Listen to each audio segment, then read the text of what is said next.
Всем привет, с вами Ванилла. Приятного просмотра.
Я думаю сегодня успеть пройти встречу с Кей.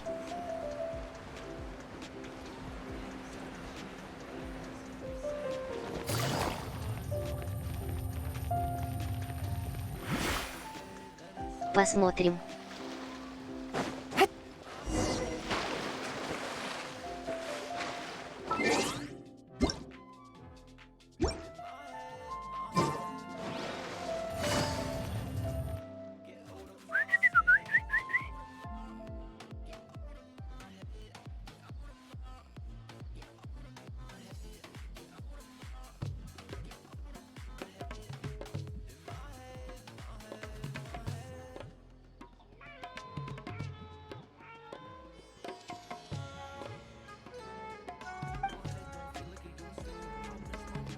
Hey, little birdie, don't feel down. Come and perch on my shoulder. Don't be shy. I'll show you around town. Really? No wonder they never pay attention to me. Forget it. I probably shouldn't be anthropomorphizing them anyway. Haven't seen you in some time. To which one of the Animo Archon's winds do I owe the honor? Oh. Is this your way of saying that you missed me? Since it wasn't meant to be with this little birdie, I'd better leave it alone. Let's take a walk, shall we?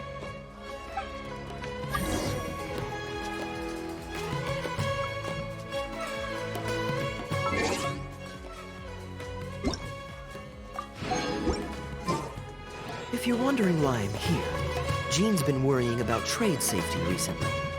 I discovered this when I unwittingly burst into her office to save the day. Another job involving long-distance travel falls to me.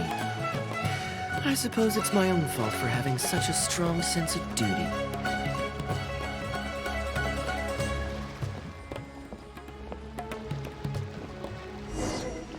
Still, on the bright side, business is now taken care of. And I have unused travel funds, so I was planning to...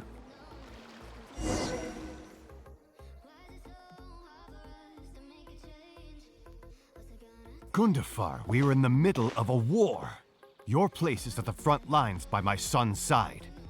Pray tell, what provokes your unwarranted return to the palace? A matter of utmost importance, Your Majesty, such that I must personally report it to you.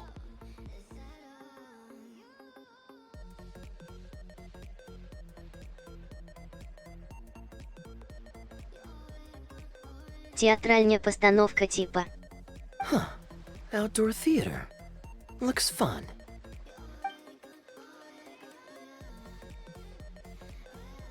Ah, yes. Here's what I was thinking about the unused funds. Given that the acting Grand Masters saw fit to allocate these funds to my trip in the first place, I think it's my responsibility to make sure that every last mora is put to good use. In other words, what do you say we find a way to spend the remaining budget? Perhaps a fancy meal at a nice restaurant? Or a river cruise that takes in the sights of Sumeru City? Or we could buy a few nice mementos to take home. Hey, no need to put it like that. Let's keep walking. We can consider it some more on the road. The rules of the Knights of Favonius state that any and all expenditures during a business trip are counted as travel expenses. That's more than enough justification to live a little.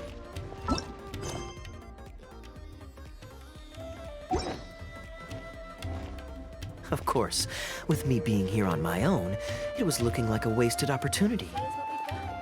But now that I've run into you, why don't we make this a joint trip? You're always so busy. It's high time you gave yourself a proper break. Even the sharpest blade loses its edge if it's always in use. Regular maintenance is essential for reliable performance. And anyway, life is short, so we should make the most of the time we have. Right now is the perfect time to relax and enjoy ourselves. And who knows how many other chances we'll get. So come on, what do you say?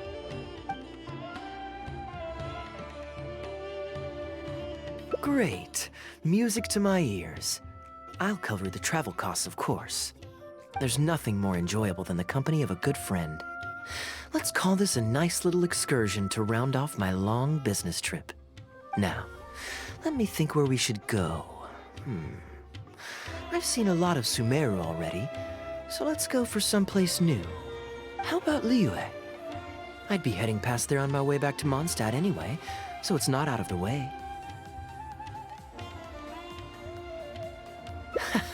Well, lucky me. I'll hold you to that.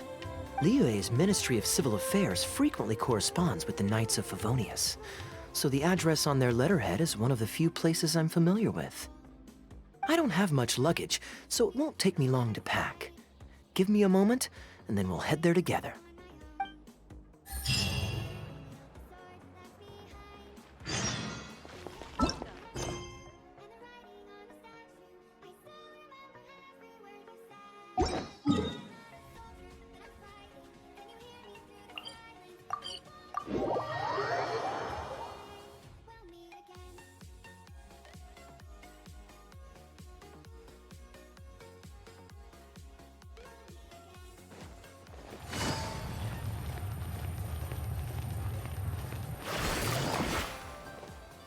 I've heard that there's lots to see and do in Liyue, but I'm sure you're more familiar with the place than I am, so I'll leave the itinerary to you.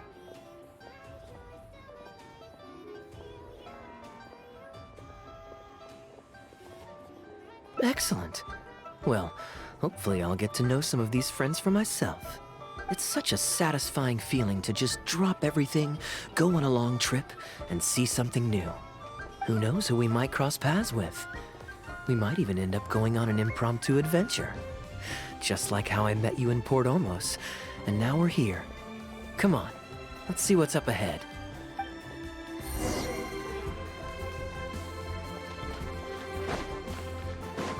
Do you know this shop? It looks pretty nice from the outside.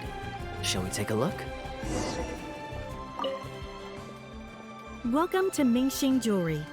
We are a long-established trader of precious stones. Is there anything in particular you're looking for? Let me see. Some nice jewelry you've got here. Maybe I can grab something with a local flavor as a souvenir. What do you think, traveler? See anything that suits my style? I trust your judgment. You're interested in souvenirs. If you're struggling to decide, you might want to consider getting some jade. You can't go wrong with a nice jade pendant. They're an elegant addition to your look, whatever your age or gender. If you're looking for a specific design, we can make it to your specifications. It does take some time to fulfill an order, however. High-quality jade is hard to come by, so our waiting list is at least a couple of weeks.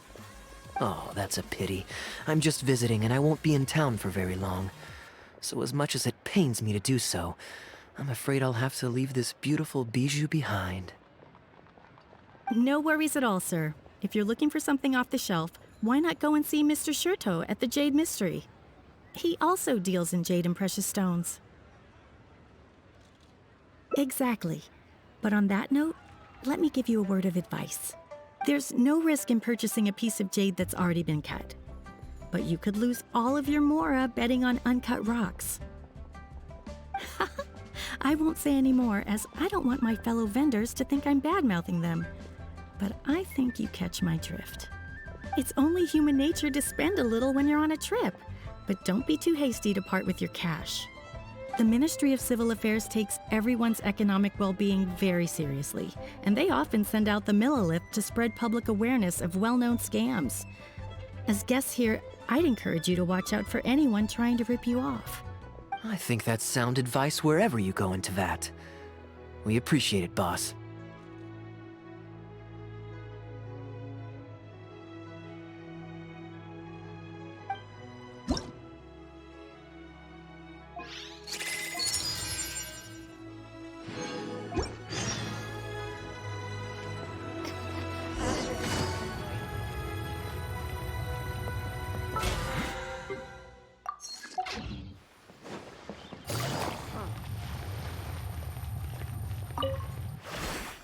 Welcome!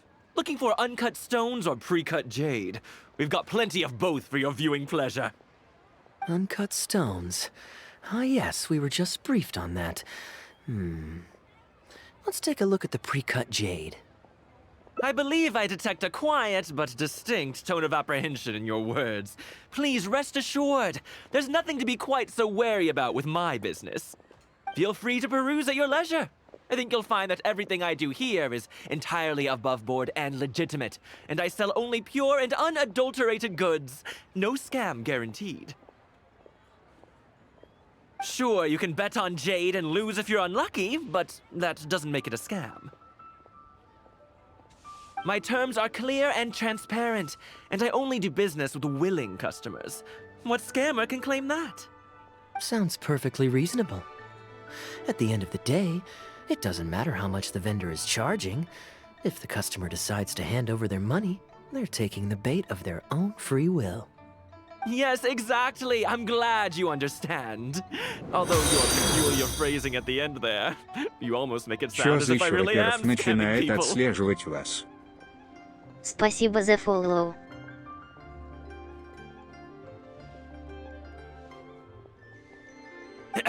Anyway, betting on jade is what it is. Feel free to try your luck, but if you can't afford to lose, then it's not for you. We don't need to cause each other any trouble. I'll leave you to browse at your own pace now while I deal with other potential customers. Amber-colored jade would probably make for a good souvenir. Why not? This is a quirky little place. Somehow, I'm inclined to entertain him for a bit. Well, if you're not interested, then I guess we'll pass.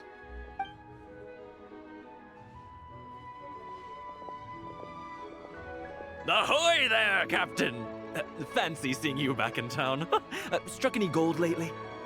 What, a poor sailor like me? You must be joking. I barely managed to make ends meet. What about you, Shurto?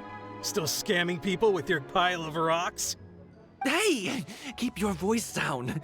Can't you see I've got customers? But more to the point, when have you ever seen a customer get scammed in my store? I mean, you want the full list, or... Hold up, is that? Тручкинг-баб начинает отслеживать вас. Спасибо за фоллоу.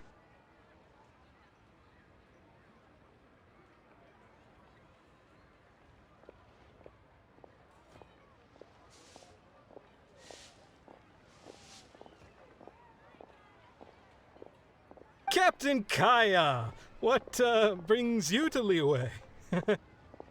Oh, just taking a short trip with my friend. It's been a while.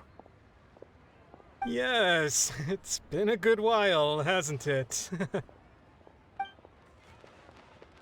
Anywhere you'd recommend I visit while I'm here?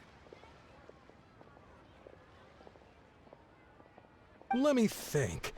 Wanmin Restaurant's always a pretty good bet.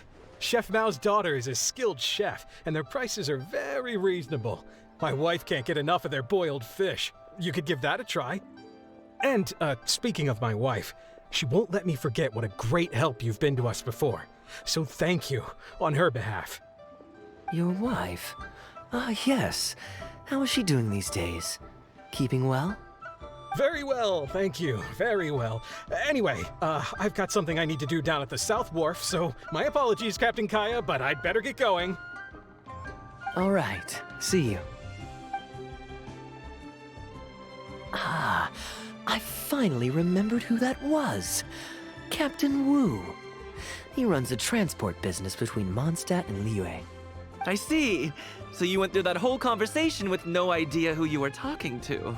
Well, that explains the generic pleasantries and the general awkwardness. Old Wu's usually quite the chatterbox, so it's very unusual for him to just take off mid-conversation. How exactly do you two know each other anyway? An educated guess. Yes, you could put it like that. It's pretty straightforward, honestly. The captain was making a delivery to Mondstadt when his ship sprang a leak. He overexerted himself fixing it and keeping the cargo dry, and ended up passing out from exhaustion. I took him to Mondstadt to recover. Well, it still seems strange to me. Sure, he's hardly the most charming conversationalist, and he's also mighty stubborn, but all of us know Old Wu is an honest and kind-hearted man. His eldest was once playing on that big rock over there when he took a tumble and injured himself. I helped to patch the kid up, and the next day, Old Wu was here to buy a couple of uncut stones. I'm just surprised he was so quick to excuse himself, that's all. Normally, he's the kind of guy who, if you run into him on the street and he owes you a favor, he'll grab you by the hand and thank you profusely until you ask him to stop. Well, stubborn, I can believe. Someone had drilled a gaping hole in his ship, and the water was coming in fast. How he managed to make it all the way to Mondstadt, not to mention with his cargo intact, I have no idea. Someone drilled a hole in his ship? Oh dear. It must have been one of the less savory captains out there trying to sabotage his business so they can squeeze their way into the market. When competition is stiff, sometimes things get ugly. It's the way of the world, unfortunately. His line of work isn't easy. The poor fellow usually has to set sail before the break of dawn. He's been loitering around a lot these past few weeks, though. I thought maybe he'd come into some Mora. Competition is fierce these days, and there's not a lot of Mora to be made in shipping. So every day he stays idle is another negative in the books. I do wonder what's gotten into him. Anyway, I digress. We merchants protect our goods like our own lives, so who knows? Maybe he had some important cargo to see to. Either way, good sir, don't mind him.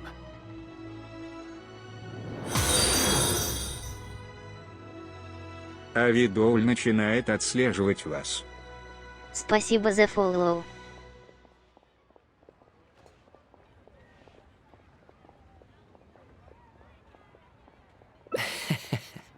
I am an outstanding member of the Knights of Favonius, after all. Иррепарабле Фетуа Just look me in the начинает eyes. отслеживать вас. Don't you find me trustworthy? Спасибо за фоллоу. Since you asked about recommendations earlier, you're here from Mondstadt, yes?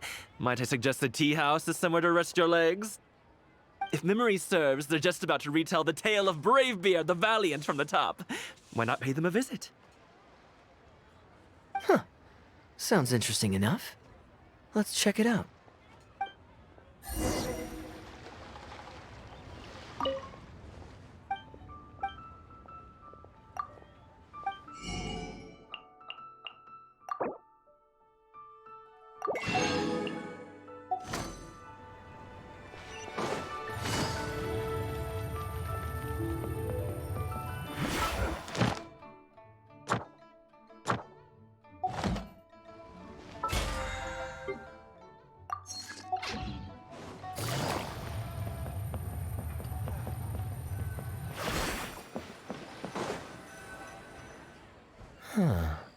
So this is the Huyu Tea House. We meet again, Captain Kaya. What a coincidence. Twice in one day. Oh, that didn't take me long, and I ran the whole way. Woo, weren't you just at Wanwan Bookhouse buying a book for your daughter? What's this talk about the wharf? Shh, just leave it be, Aunt Jong. There's no need to embarrass him right in front of everyone else. I take it that you two aren't from around these parts. I'm a caravan guard by trade, and meeting people from all over the world is one of the main perks of the job for me. Why don't you join my table so we can get to know each other? Oh, seems like the tea house is the place to be in Liyue. Feels like I'm back in the angel share. Did you manage to get something for your daughter just now, Captain Wu? Yes, thank you. If it weren't for you, Captain Kaya, she might not have even made it into this world. I'm so lost, Woo. What's the story here? Your wife's originally from Mondstadt, isn't she? Did you run into Captain Kaya when you were there on business, or when you were visiting the in-laws? The latter. Oh, this is so humiliating. Anyway, back when my wife was pregnant, we were taking a trip to Mondstadt to visit her parents this one time, when we were mugged by a group of treasure hoarders near Dawn Winery. Oh, that sounds awful. Were either of you hurt? I mean, he's still here, and he's still got all his limbs, so they can't have roughed him up too bad. I'm guessing— Yes, he did. Thankfully, he heard my wife crying for help and drove them away. My wife was injured and quite shaken up by the ordeal, so he took her to the winery and asked them to look after her.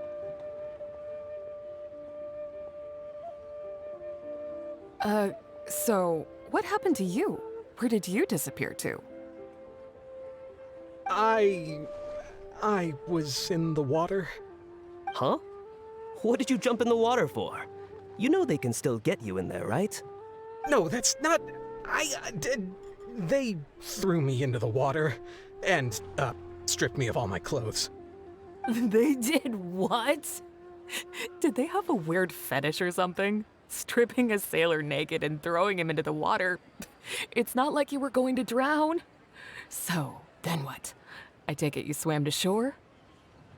The treasure hoarders always move in groups, and fighting back when you're outnumbered isn't usually an option. It's no surprise that they quickly overpowered Captain Wu. I'm just glad that everyone made it out all right at the end.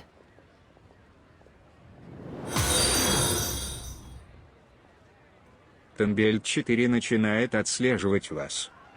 Спасибо за фоллоу. Captain Kaya, please, there's no need for you to try to save face for me like this. I already owe you so much. You don't have to do anything more.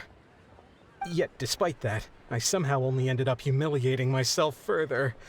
Oh, there's no point in me trying to save face now. They tossed me into the water to humiliate me, and to use it as leverage to get my wife to pay up. But they didn't know that I could swim. What I'd intended was to pretend to drown, then sneak back onto shore while they weren't looking, and find a way to rescue my wife. That was before Captain Kaya appeared out of nowhere and saved the day. So then I figured I'd get out of the water, get dressed, and catch up with you. But God knows what they did with my clothes. I couldn't find them anywhere. By the time I gave up looking for them, you were most of the way to the winery, so I had to run after you with nary a thing on myself. Outrageous! So, what happened next? I made it to the winery, but the maids noticed me first, and they called the Lord of the Manor out to give me the beating the treasure hoarders never got around to. After my wife recovered consciousness, she had to have a long talk with the young lord to explain everything. He then escorted us both safely to Stonegate. Oh, whoa, I'm sorry, but... Ugh, good luck living that one down. Trust me, I know. My wife never lets me forget. I'm sorry, Captain. I wasn't intending to share that story. It's fine. It's my own fault for thinking I could sweep it under the carpet and forget about it. I don't know if I can ever repay you for all you've done. That's why I get so embarrassed every time I run into you. Still, it won't stop me from trying. You and your friend are here to catch the storyteller, right? The tea's on me. It's the least I can do. In fact, they do serve some food here, too, but it's not the best. Okay, let me run and get some fruit to share. I'll be right back.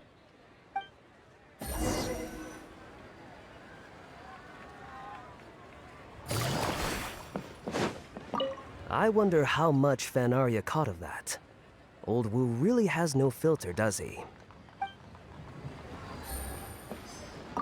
Oh, poor Wu. Oh, gosh. I'm so sorry. It's just...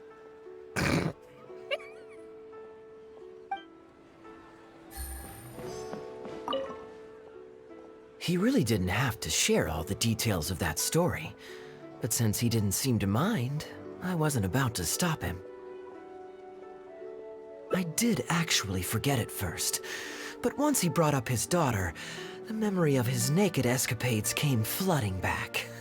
D-Luke thought some pervert was harassing the maids. He charged straight out the door, great sword in hand and raring to go. I haven't seen him so angry in a long time. So many people owe me favors nowadays. It's hard to keep track of them all. I really should go check my favors ledger once I'm back and refresh my memory. Hey, you didn't think I was being serious, did you? Do I really strike you as the kind of person to keep track of favors in a notebook? I just helped the guy out on a couple of occasions because I happened to be in the right place at the right time. I have no intention of asking him to do anything for me in return. At least, not so far. I'm back with fruit. Please help yourselves, everyone. My treat. Thank you. Oh, don't mention it. It's just a few fruits. Nothing Once my new pharmaceutical business takes off and I have Mora to spare, I'll get you a proper thank you gift and send it to the Knights of Favonius. Pharmaceutical business. So you found a new career? No more shipping? Shipping's impossible work nowadays. There's too much competition and the margins are too small. So I've decided to switch gears. I'm going to become a partner of Boo Boo Pharmacy and provide funding for a brand new medication they're producing. It's specially formulated to treat seasonal joint and limb pain. If you didn't know, it's a very common health complaint among sailors, but also extremely difficult to treat. I've suffered from it myself, which is why I know that a lot of people stand to benefit from this once it enters the market. It's a good cause, and a stable source of income. Whichever way you look at it, it's a step up from the back-breaking work I did before. I've already had some talks and invested 1 million Mora for the first round of funding.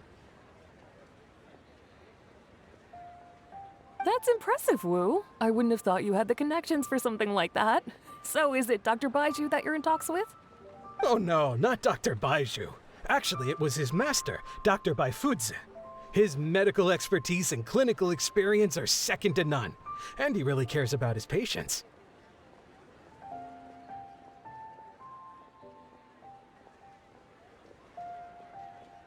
Первый раз о таком слышу.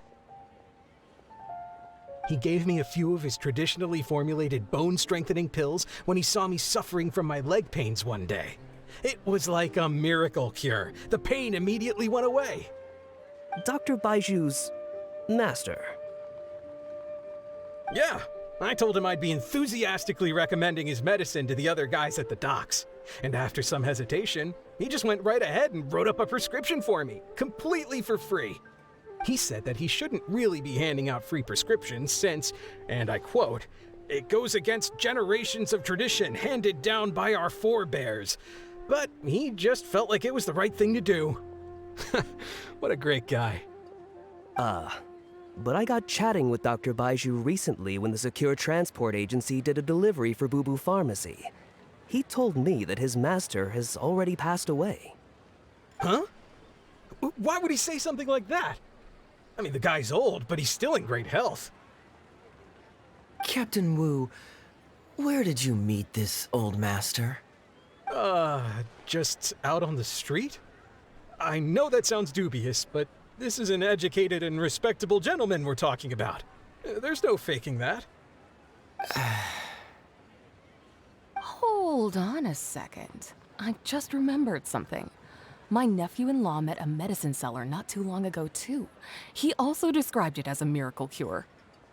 He spent a lot of mora on it, but when he brought it to Boo Boo Pharmacy, Herbalist Gwei took one look and told him he'd bought nothing but regular painkillers. This Bai Fuzi you met, did he by any chance have a goatee and salt and pepper hair? He did. If I may, Captain Wu, there's a lot of mora involved here. It seems like it would be worth asking this Dr. Baiju about his master, just to set the record straight. You could show him the medicine as well. You're right, Captain Kaya. A quick trip to Boo Boo Pharmacy and I can get Dr. Baiju to clear all of this up. I'm sure it's all... I mean, hopefully it's all fine. He left in a hurry. He must be stressed out of his mind right now. Hey, let him deal with this, okay? No point in you stressing yourself out too. Fraud or not, it's up to Captain Wu to figure out exactly who he's gotten himself involved with. I'm no Dark Knight hero, or martial arts hero for that matter, and neither are you. Wait, where are you? Now that I think about it, I can see you having a secret double life as a martial arts hero here in Liyue. You certainly have the personality for it. Either way, Liyue has its own rules and regulations. Best to let the Ministry of Civil Affairs deal with this in the proper manner. If a couple of outlanders like us get involved, we might just end up muddying the waters, even with the best of intentions. We came here to enjoy ourselves, remember? We don't want to get our priorities mixed up. Oh, and look at that. The storyteller's taking the stage. It is said that the sky's the limit for the aspirational soul. But alas, for the woes of the world are equally limitless. No such stranger to woes was Huang Guang, a man who, having suffered countless injustices at the hands of his fellow men, forsook them to dwell among the mountains and rivers. Yet fate fortuitous found him when he entered the tutelage of an adeptus, and learned many mystical arts from them. Per his master's wishes, he then returned once more to the human world, only this time with a sworn duty to cleanse the land of demons and to see justice done wherever he might tread.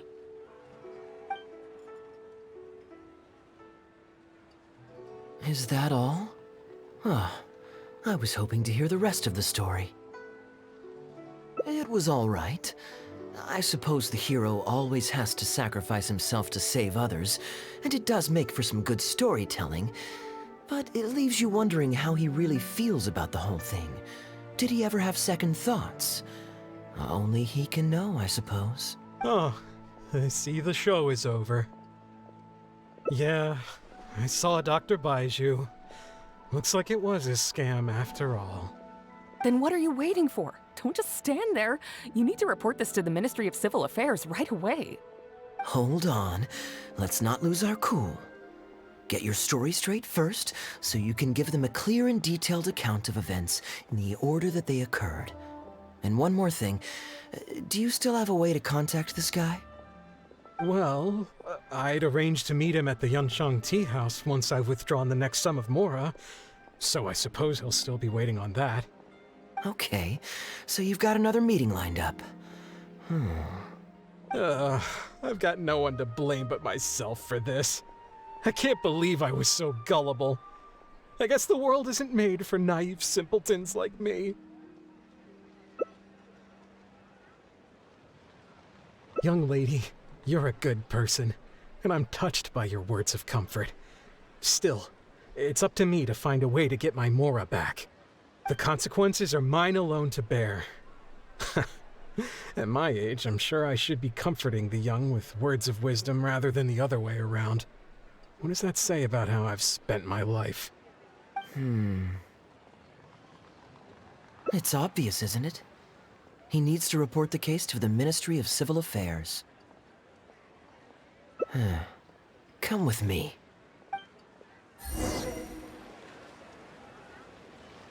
That con artist is human scum. Don't worry, Wu. We'll come with you to the Ministry to report the case. Surely I'll be able to get my Mora back. Probably. Hopefully.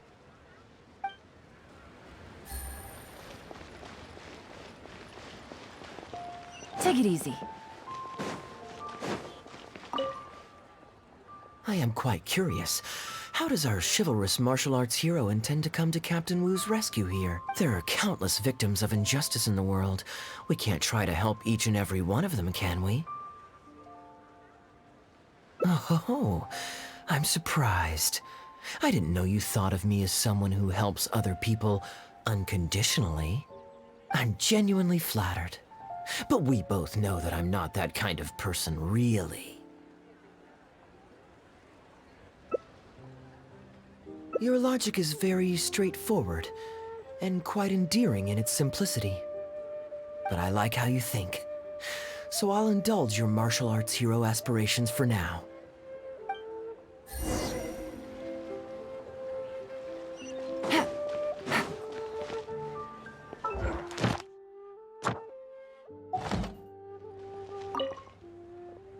Captain Wu, how would you feel about owing me one more favor? I'm sorry, Captain Kaya? Let's say, hypothetically speaking, I found a way to recover your Mora that would leave the man who defrauded you feeling angry and frustrated, but give him no way to get back at you. If it could be done, and the only cost was owing me yet another favor, what would you say? What exactly are you getting at? The traveler here is adamant that you should ask me for another favor. Personally, I blame the storyteller. After the inspiring tale of Bravebeard, she's all gung-ho about playing hero and righting this injustice once and for all. Captain Kaya, young lady, thank you. I will humbly accept your kindness. All right. Now here's what I'm thinking.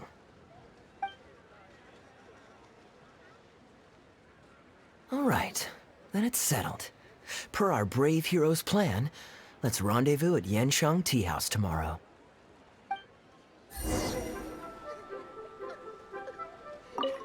Don't worry.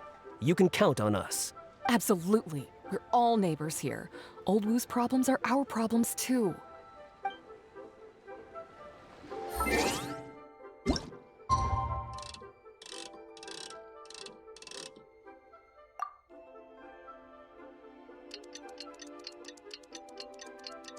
Благородно.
Bang!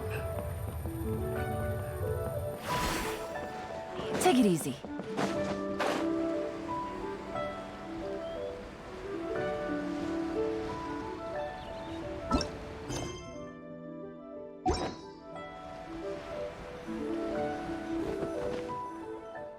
Ah, you're here. Good. I'll head upstairs first, and you join me in a bit. You've got nothing to worry about. As long as this lucky coin's in my hands, it'll do as it's told. Before I toss the coin, I'll get our guy to bet heads or tails. Then it's your turn to bet. Now remember, if I touch my chin, you bet heads. If I touch my forehead, you go for tails.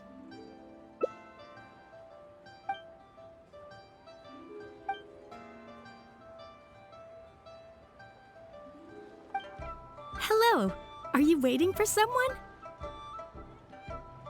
As long as you follow the rules of the tea house, you're welcome here.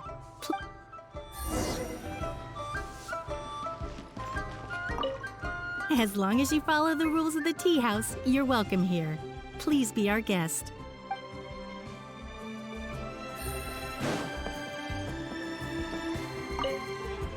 This table's taken. This table's taken. I know all I have to do is wait here, but no, forget it. I can't get cold feet now. I'll trust you and Captain Kaya.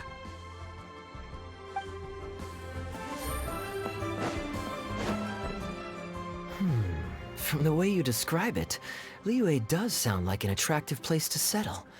Perhaps I might have to make the move here after all. All that awaits me back in Mondstadt is a horde of insufferable sycophants. Truly tedious. The reason I left home in the first place was because I was reluctant to simply live off of my inheritance. I understand. For one as ambitious as yourself, Mr. Rich, living off of the family fortune must feel like the dullest existence in the world.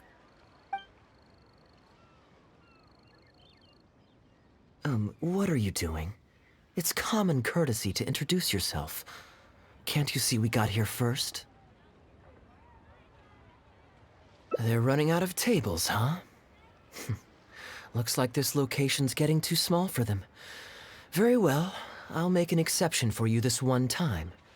Let's hope the tea, at least, won't disappoint me. So, my friend, what's your name?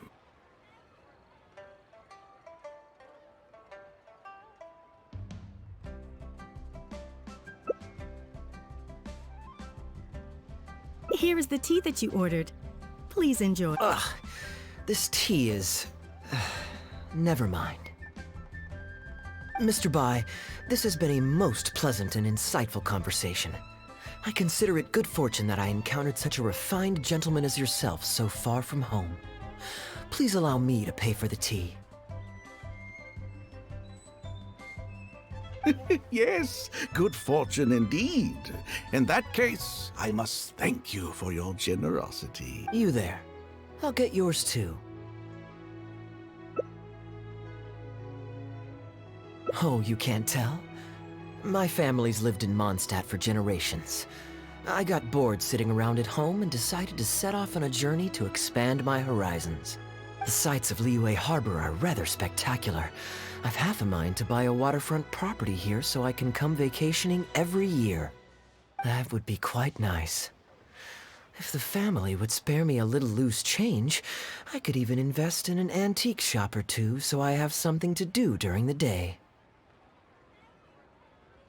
Flaunting? Come on, we're talking 20, 30 million tops, surely. Isn't that just pocket change? Mr. Rich, just to clarify, that's quite a large sum of mora as far as the common woman is concerned. It's understandable that our friend over here feels out of her league. The name's Albert. Surname Rich. But only the servants in the house address me as Mr. Rich. Now that we're so well acquainted, Mr. Bai, please just call me Albert. Albert does have a nice ring to it. It is my honor to become friends with someone of your... caliber. You flatter me. What say you to acting as my guide during my time in Liyue? I'll pay you handsomely, of course. Naturally, board and lodging would be included. And I could pay you in the region of 50,000 mora per day? No need, my good friend. I shan't be so vulgar as to take your mora. We're both men of character. The pleasure of your ongoing acquaintance shall be ample reward in itself. To join a noble gentleman on his travels is a rare opportunity. Please, let me draft up an exact itinerary. I'll make sure to give you the experience of a lifetime. You there. You're welcome to join us if you want. Which clan did you say you were with? The Hoo-Ha clan or something? Goo-Ha, huh? Strange choice of name. Gotta say, I've been in Liyue for a while now. This is the first I'm hearing of them. I guess they're one of these obscure ones who keep to themselves.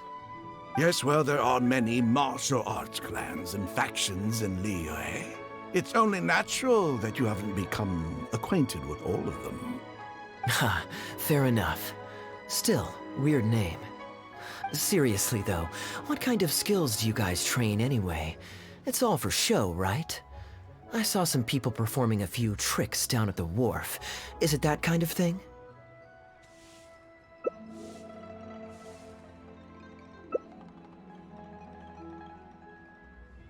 I already told the server to put it on my tab.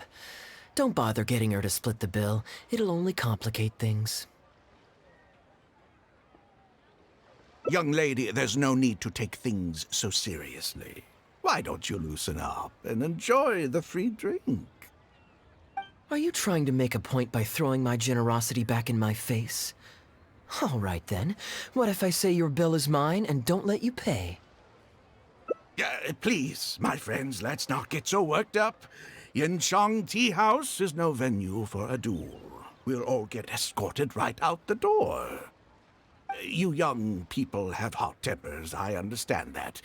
But there's no need to come to blows over a few words taken to heart when there are far more diplomatic ways to resolve the dispute. Did I hear that right? So you'll only pay for yourself if you win, but I'll get the check for the three of us if you lose. It's not that I care about the Mora. After all, I offered to pay for everyone's drinks in the first place. No, what I find truly absurd is your refusal to play fair. I demand that you also pay for three if you win.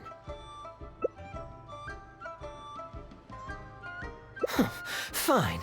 You can have your apology if you win, but on one condition. We'll do the best of three, and the winner pays for the table. Well, as long as you're no longer raring to fight, peace begets wealth, as the elders used to say. Why do you join us, Mr. Bai? Let's entertain this gal for a sec. We don't want her to think you're stingy. But I wasn't even a part of your argument. What are you trying to say, Mr. Bai? Whose side are you on here? Of course, I'm on, And anyway, it's no big deal if you win. It's just a few cups of tea after all, so you can just take it from your fees as my guide. All right then. I suppose it's not all that different from the dice gambling games I used to play in my youth. If it's just for a few drinks, you can count me in. All right, now we're talking. Okay, now that we've agreed on the rules, how should we do this coin toss? After all, the Mora coin looks the same on both sides. Фитет Прироков начинает отслеживать вас.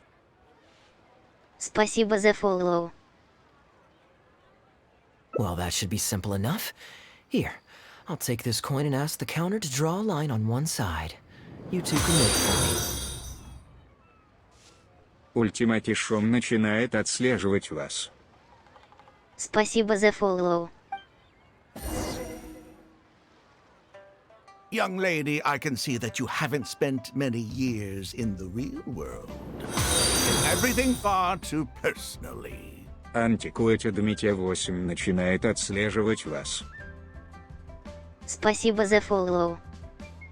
I, too, only met this Mondstadt millionaire by complete chance today, but we're getting along just fine. I actually came here to meet with a business partner to count the cash from two recent investments, when this gentleman struck up a conversation with me. Спасибо за follow.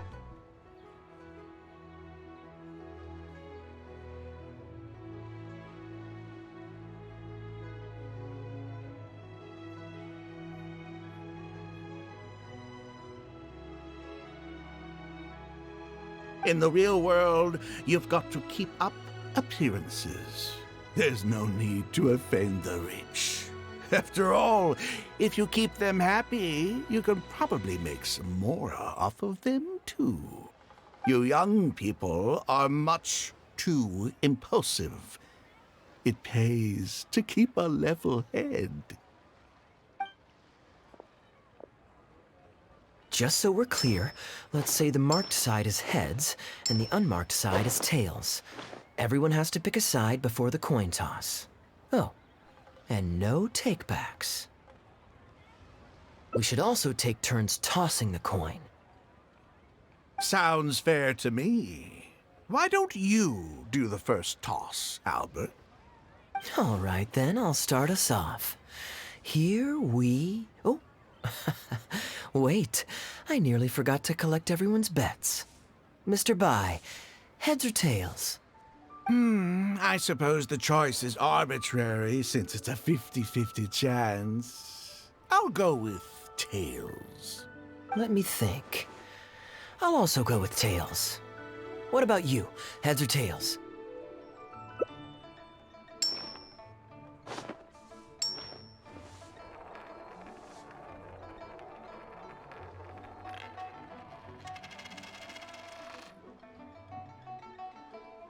Oh, darn, I won. Lucky me, I guess. Аверстофекс начинает отслеживать вас. Спасибо за follow. I won as well. Guess there might be a formal apology in the cards after all. I have a suggestion. If one of us loses twice in a row, they should get knocked out while the other two carry on playing to decide the winner. Otherwise, with three of us playing, it'll start to get difficult to keep track of who's won the most times. I flipped the coin last time, so why don't you go next? I don't want you blaming my coin-tossing skills if you guess wrong this turn. Here.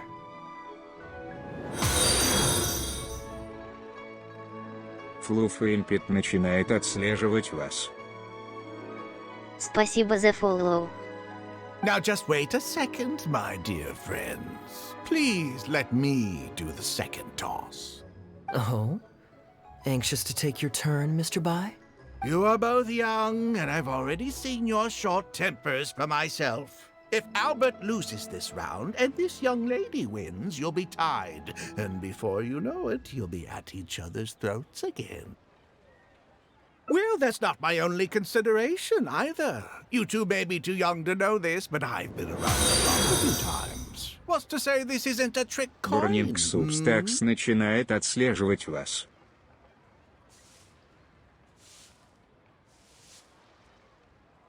Спасибо за follow. In dice games, people use all sorts of methods to rig the game. Some even fit the dice with mechanisms that give them whichever result they want. If Albert wins the next round, and you, young lady, lose for the second time in a row, then the third round will just be a tiebreaker between him and me, and you won't get your apology to the Guhua clan. If that happens, only for you to then find out that the coin was rigged all along, you're sure to accuse me of working with Albert to scam you while mocking the Guhua clan. I can only imagine the kind of vengeful warpath that would put you on. A purely hypothetical scenario, of course, but one that I'm bringing up now to avoid any misunderstanding further down the road. Go on. Give me the coin. I'll show you how to check if it's been rigged. Very diligent of you indeed, Mr. Bai. Looks like I chose the right person to be my guide. Here, take it. A rigged coin will always be a little heavier than a normal coin, you see. Yeah, this one seems perfectly normal to me, however. But don't take it from me. Why don't you test it for yourself? What's your bet this time, Mr. Bai? I'll stick with tails. Tails, huh? Well, you seem to have a feel for this, so I guess I'll match your bet again this round. Tails it is. And you?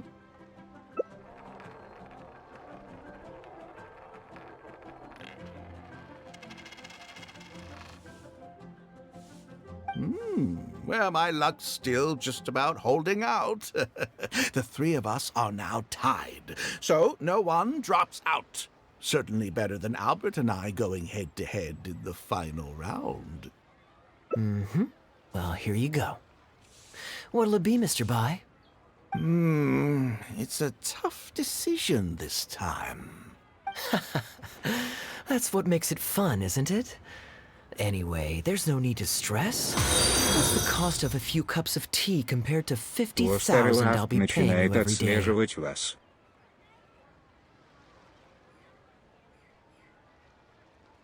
Спасибо за фоллоу. You make a good point. All right, I'll take heads. Okay, and now it's my turn to guess.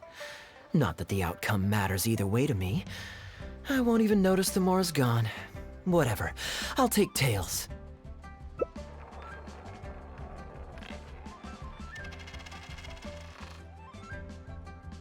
Why did it have to be heads? This whole thing started because you two got into a spat, and now I'm the one that has to foot the bill. What say you to another round? Sure, why not? I'm having fun. I can go for as many rounds as you want. What a miserly person. Do as you please. The two of us can play. But Albert, all the fun of gambling is in the stakes involved. What say you to throwing a little loose change into the pot? Oh, come on now. No need to walk on eggshells here. Let's keep it simple, shall we? If you guess right, I pick up the tab. But if you guess wrong, I'm afraid it's still on you. Sure. That's exactly what I was thinking. Well, here's the coin. You can toss first. I'll take heads. I'll choose... Wouldn't it defeat the whole purpose of betting if you guessed the same as me? This is a two-person game now. Surely one of us has to guess heads and the other tails. All right. It all comes down to luck, after all. I'll take tails.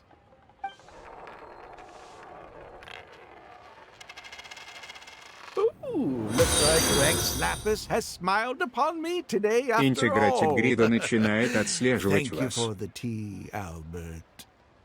Спасибо за фоллоу.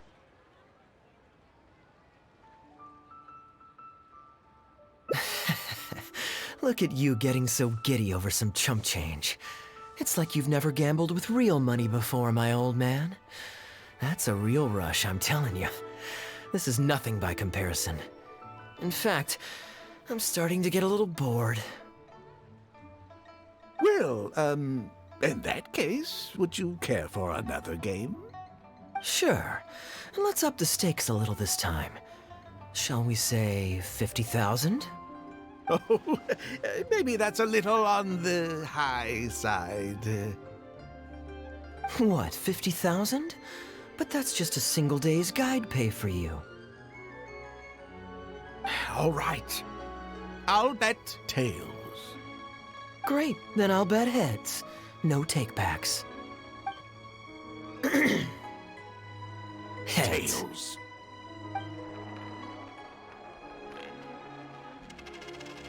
Oh, how unfortunate.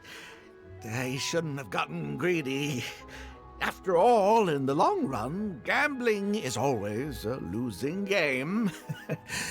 50,000 more. My goodness.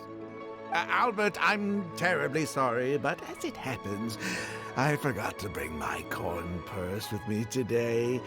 Could you perhaps take this 50,000 out of my guide fees? Call it an advance payment. Advance payment? Sorry, I'm afraid that's not my style. It'll have to be cash. This day just getting better and better. Well, so be it. 50,000. Let me see what cash I have on me. Just 50,000? That's not what we agreed on. Huh? What are you talking about? I think you'll find that our bet was for 50,000. No, it wasn't. The amount was 1 million. 1 million?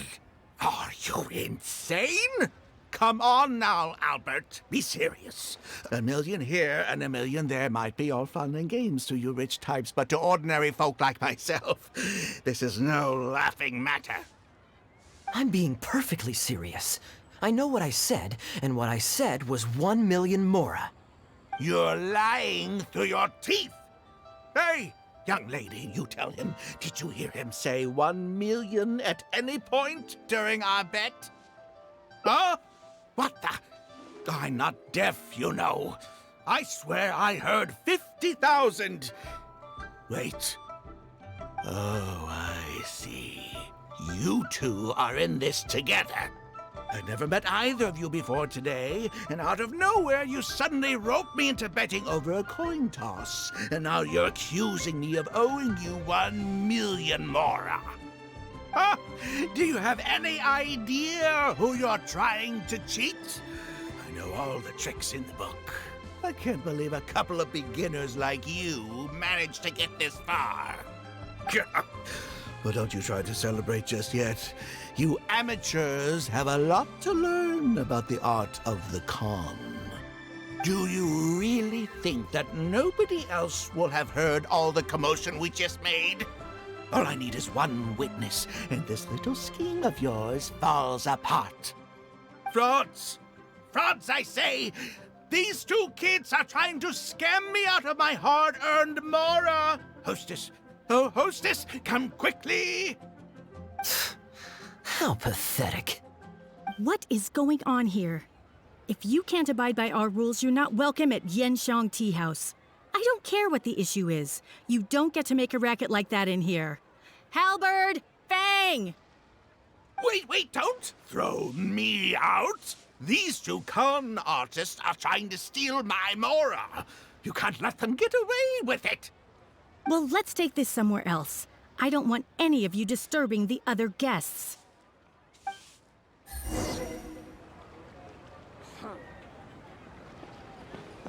This table's taken.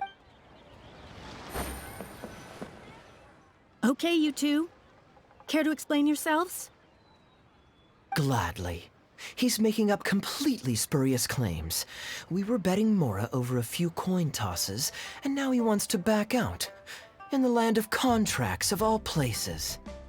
He won 250,000 from me, then another 800,000 from the both of us.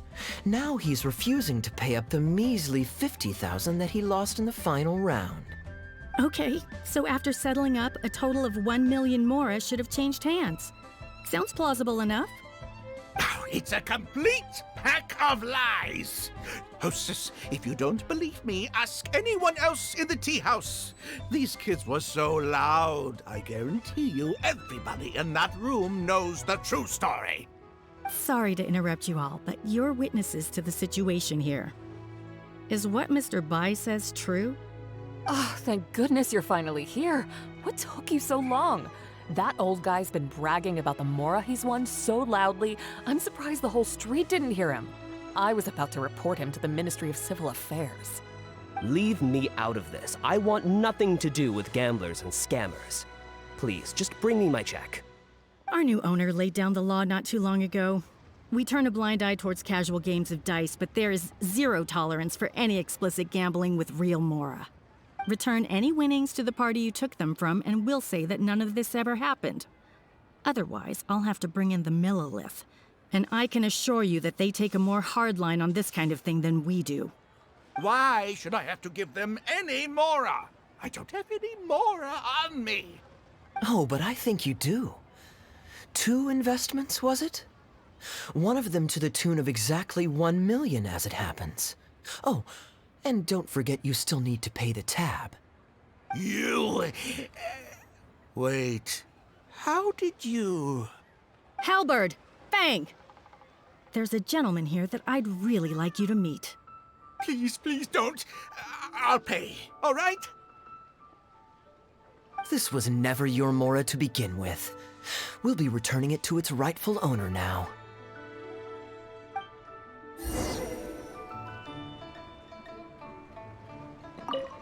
We can't have this discussion in front of the other customers. Please, step outside.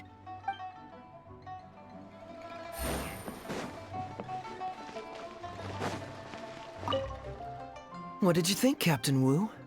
Could you hear clearly from your corner on the second floor? Yes, everything. I can't thank you two enough.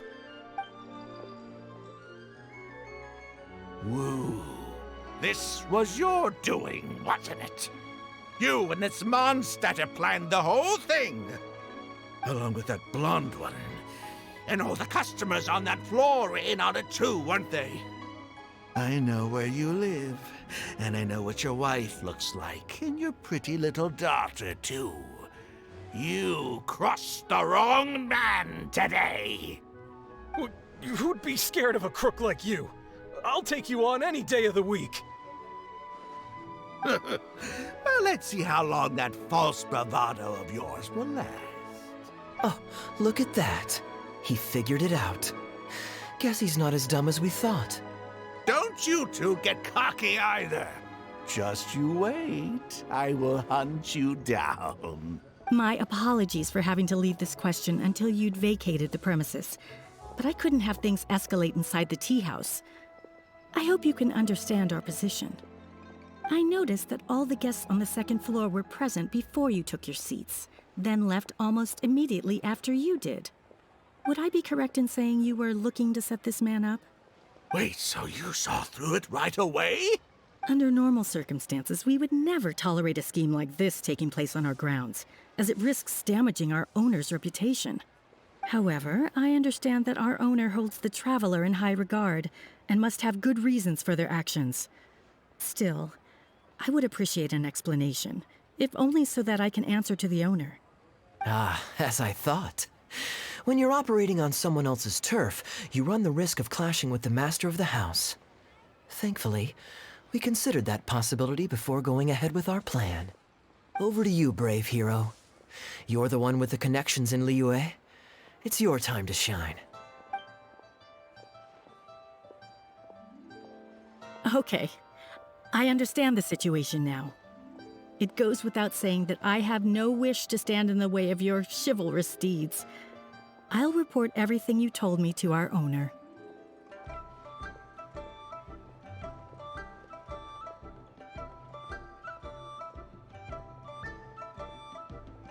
Елань же буквально была тут.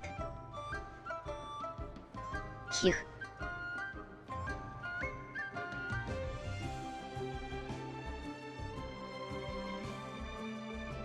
Well, Captain Wu, remember what I promised you? What do you think? Angry and frustrated enough for you? Excuse me, coming through. Is this the Mr. Bai you reported to us? Yes, that's him all right. The one who scammed Captain Wu. Wait! Where's your evidence? And Wu, you've already recovered your Mora. I don't deserve to be punished twice for the same crime.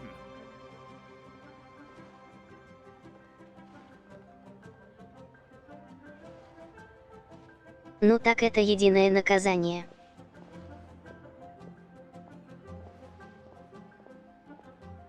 Возврат средств и тюрьма.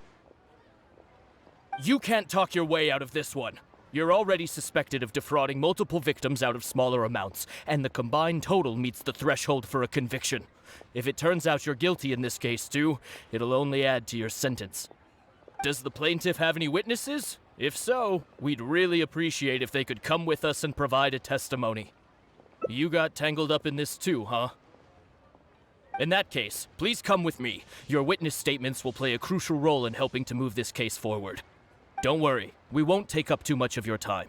And you, sir, can stop twiddling your thumbs. You're coming with us too. Hey, keep your hands off me. I'll cooperate. Stop manhandling me. Thank you so much, the both of you. I really don't know how I could ever begin to repay you. Well, I have an idea.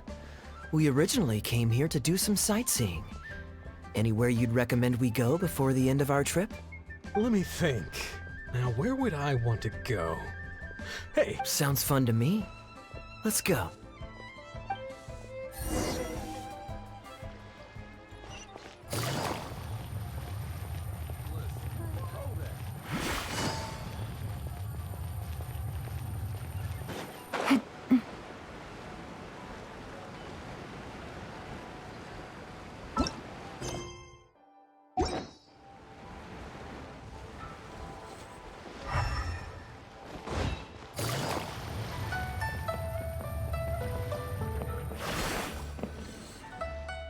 Well, this was certainly an eventful end to my trip.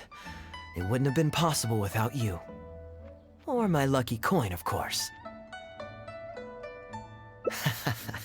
Wouldn't be much of a lucky coin if it had. Besides, I already taught you how to become attuned to it. You still need some practice to master the technique, but luckily it decided to play nice and spare us any more complications. A better question to ask might be, what do I do to make this coin happy to work with me and show me whichever side I wish? My answer would be that I tell the coin a joke every time I toss it into the air. If it finds my joke funny, then it cooperates with me. Of course, this whole arrangement hinges on a pre-existing amount of trust between the two of us. I can't just get any strange coins to listen to me. Yeah, I was a little surprised when he unwittingly called out our trick coin, but it didn't matter. A good gambler always keeps their options open. You have to have a contingency plan for when the odds are against you. So when I went to the counter, I marked a regular coin as well as my trick one. That safely avoided any risk of him finding out about the trick coin, but it also meant that we wouldn't be able to control the result of that round. But hey, what does it matter? The fact that he made things a little more challenging only made it all the more exciting to watch him slowly but surely fall into our trap. Especially listening to him warn us about the possibility of a rigged coin right as we were scamming him. That was my favorite part. As long as I chose the same bet as him, and you bet the opposite to me, it was always going to end up with him paying. Unless, of course, he'd had some other tricks up his sleeve that we hadn't thought of. Then things would have gotten really interesting. You two are genuinely the smartest people I've ever met. I'm no intellectual, so I would never have been able to come up with a plan like this. Even when you described it to me, I only understood parts of it. Well, I may not be the smartest guy around, but one thing I do know is this. One should always return tenfold the help that they've received from others. We were just ordinary acquaintances. You had no reason to help me as much as you did. If there's anything I can ever do for you in the future, anything at all, please let me know. You can... No? You seem agitated. Are you worried about owing me yet another favor? There are two kinds of people who owe me favors. One is my friends, and the other my informants. My informants have to fulfill whatever requests I make of them, no questions asked. The question is, which kind of person do you want to be? Ah, and you're torn again. Too afraid to ask to be my friend, but also daunted by the dangers inherent in becoming my informant. Well, it's okay, because I just thought of a fun and easy way to get us out of this impasse. Let's do a coin toss. This is the regular coin I prepared for the contingency plan when I was borrowing a pen from the bar. Not the lucky one that does what I tell it to. If it's heads, we're friends. But if it's tails, you're at my beck and call. May the Lord of Geo decide. So, was it heads or tails? What do you think? What does your heart tell you? I understand now. You have my most sincere gratitude. No, that's a little too formal. What I'm trying to say is, here, your fishing rods, my friends.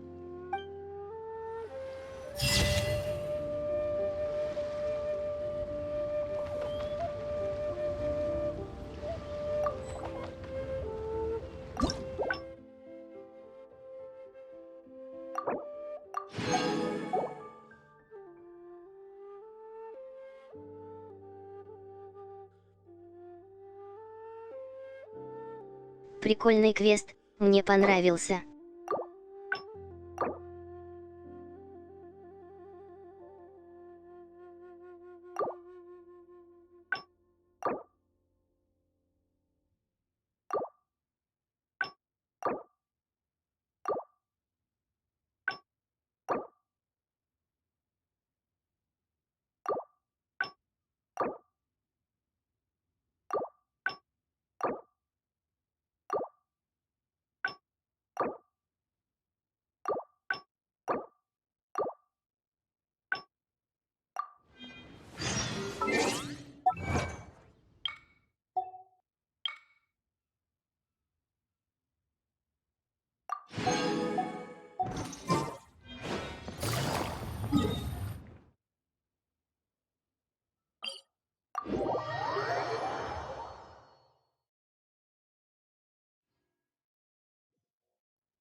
Thank you for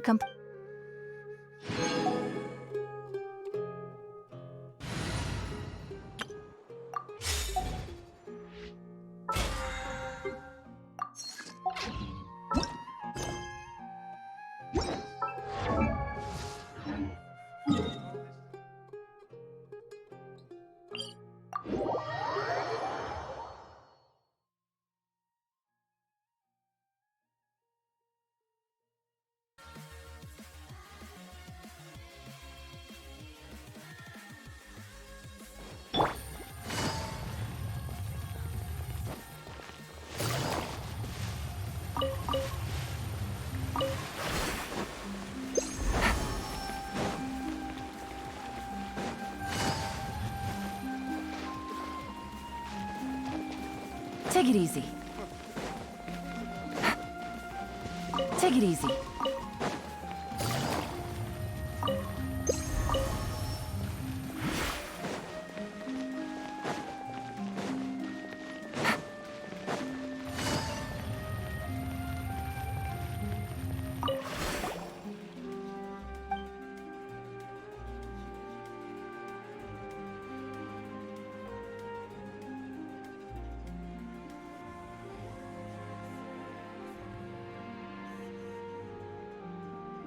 Надо с ежедневной рутиной побыстрее закончить и продолжить встречу с Кей.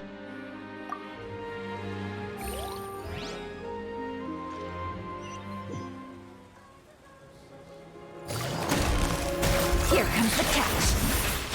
Illusion shot. Steady as stone.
All the world.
Navigating the world is a whole lot easier with a few different identities to choose from.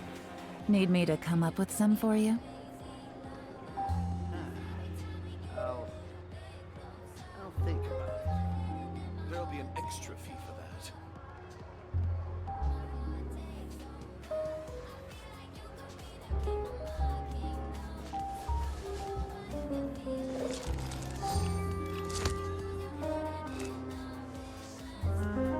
Take it easy.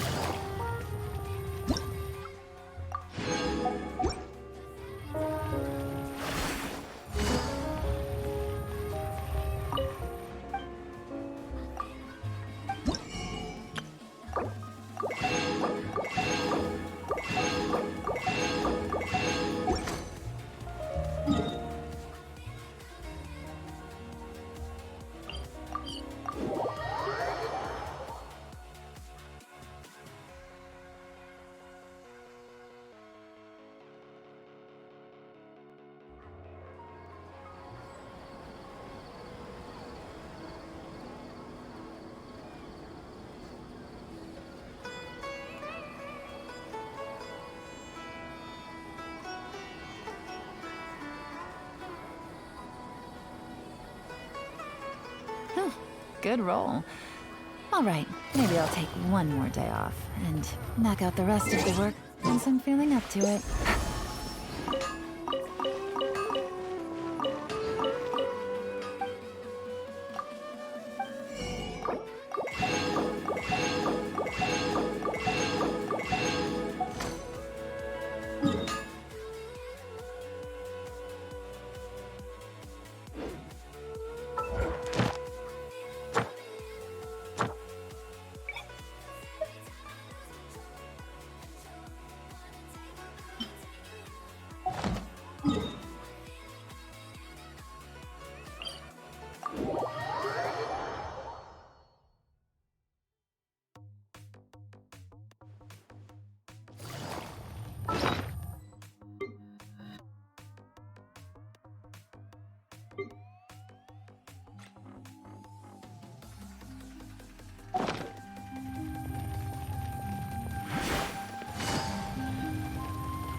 Leave it all to me.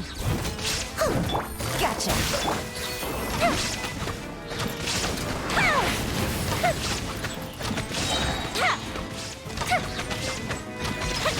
Go bishop down! Busted. There is no escape.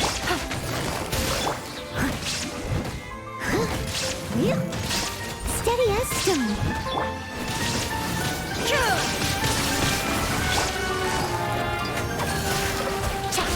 Fire hazard!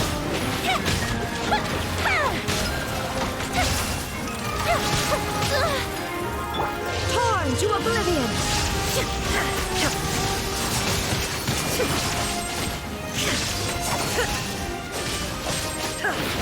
Illusion shut! Quietly now. I must leave no stone unturned.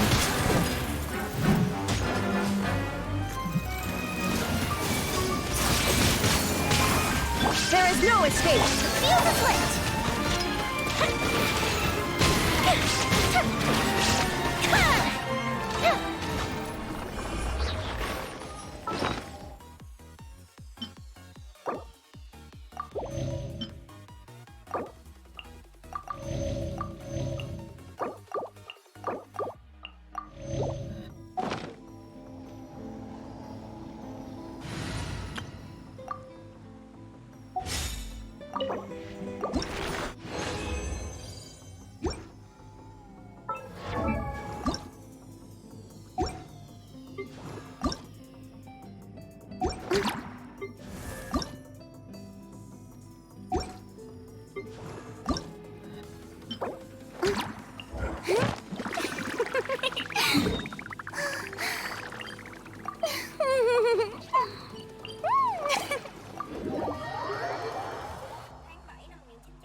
stone. Fire hazard.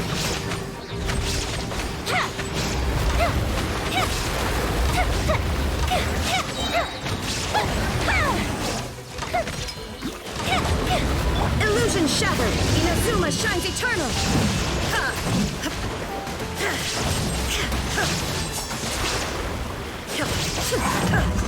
There is no escape. Quietly now. Busted.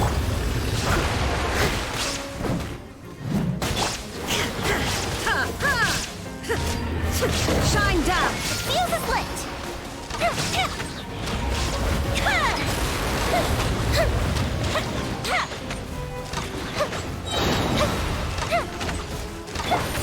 Quietly now. Gotcha. There is no escape. Move. Fire hazard.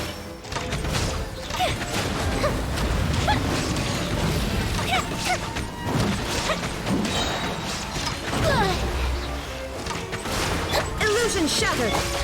Busted. Quietly now. Torn to oblivion.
Take it easy.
This realm is...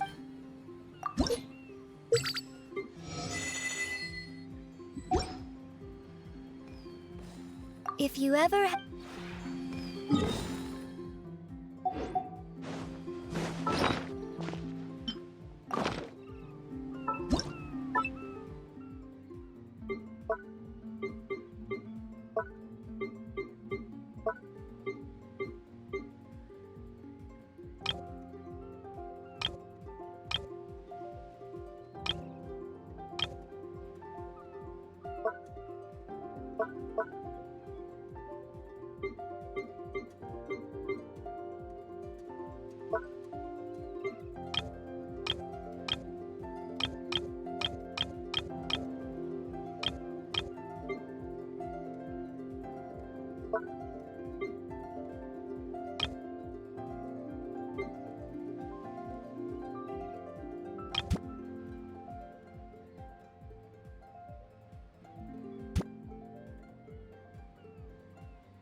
Take it easy.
You're always so busy. It's high time you gave yourself a proper break. Even the sharp... And anyway, life is short, so we should make the most of the time we... Now I remember why you're an honorary knight. Of course being tempted by money is beneath you. Your honest character is dazzling to behold. Like the sunlight reflecting off the surface of Cider Lake in the late fall. I hold my hands up. In that case, I guess today's end-of-trip blowout is cancelled. I shall pack my luggage and prepare to return to Mondstadt. Oh? You'd do that for me? Well, this wasn't what I'd originally planned, but it's a very welcome development. When I was souvenir shopping, I picked out something for you too. Guess my thoughtfulness wasn't in vain. Let's keep that a secret for now. Not because I want to keep you guessing. It's just that I didn't think I'd run into you here. All my gifts are back at the inn. I want you to find out for yourself when you open it. The surprise is what gift giving is all about, is it not?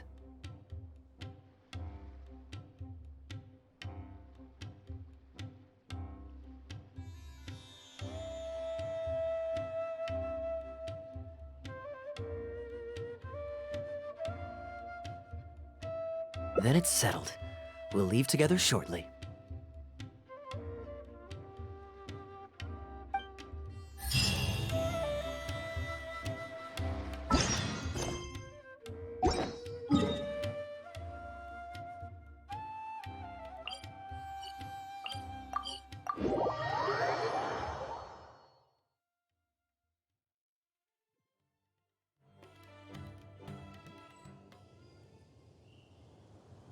Интересно, а в Инадзуму отправиться можно будет?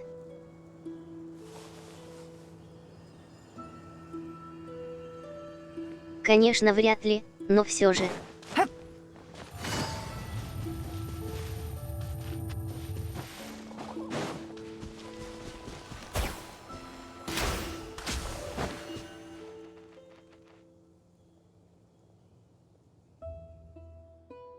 Хих. Look, Mondstadt's windmills. Ah, such a comforting sight. Now, as promised, your souvenir. Here you go. According to the merchant I bought it from, mysterious spirits called Jinn often live in lamps like this. And this lamp in particular once housed a very powerful genie. Merchants love to exaggerate to help make a sale, but it's still quite the pretty little lamp. I know you like rare things, so perhaps you can add this to your collection. Of course, you can also use it as an ordinary pot.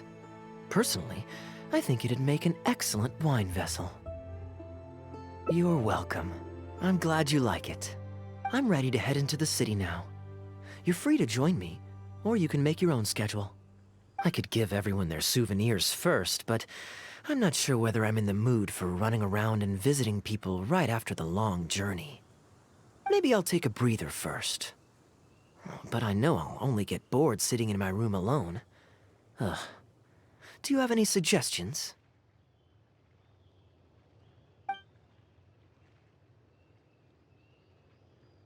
Yes, I suppose. Okay, souvenir run it is.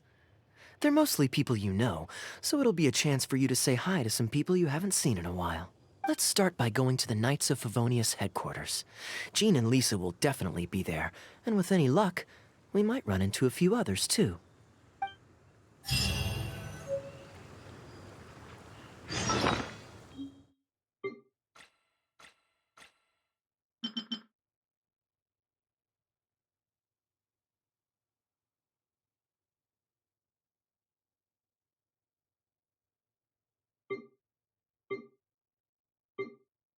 I got a new letter from an informant.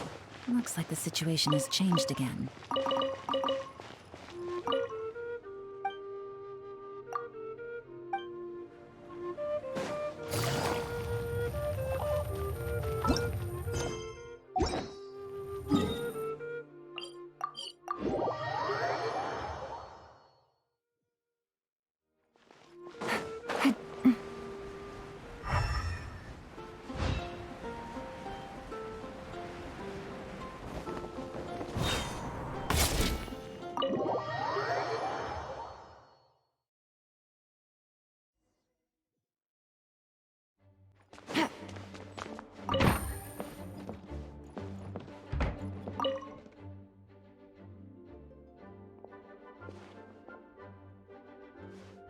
Hey, you two busy? You must have had a tough journey, Kaya. Oh, it's been a while, cutie. Yes, welcome back, Kaya. Why is the honorary knight accompanying you?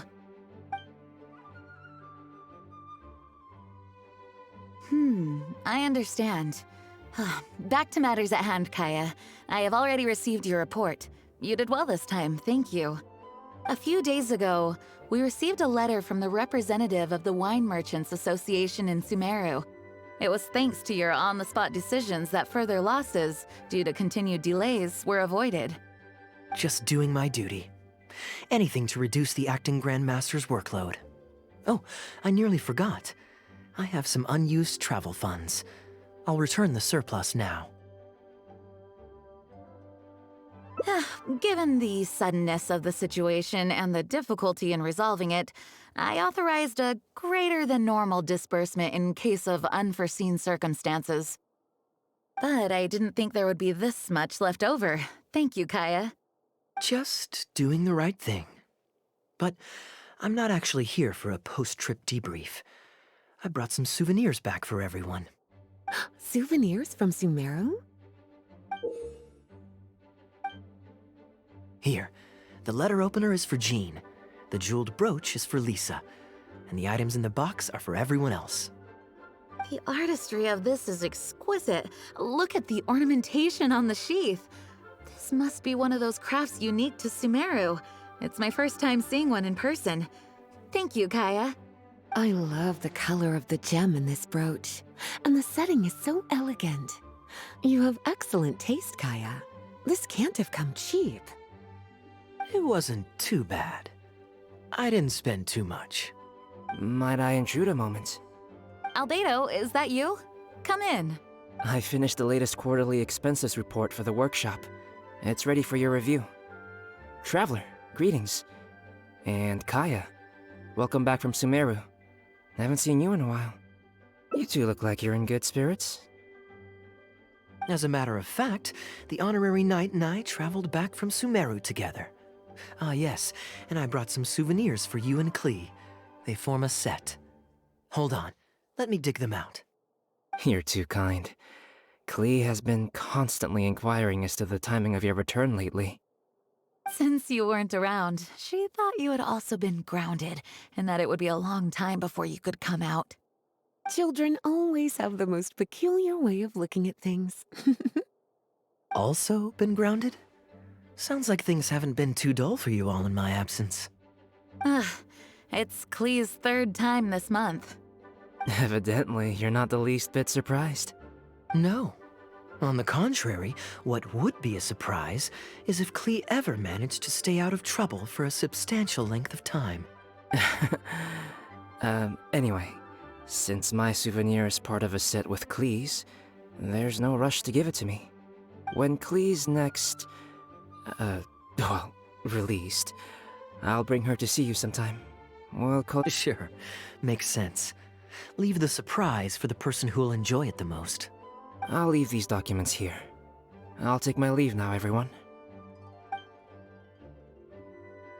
Kaya, I've approved your vacation request. Use this time to relax and unwind. Don't worry about the report and other work. I'll take care of it. You too, Honorary Knight.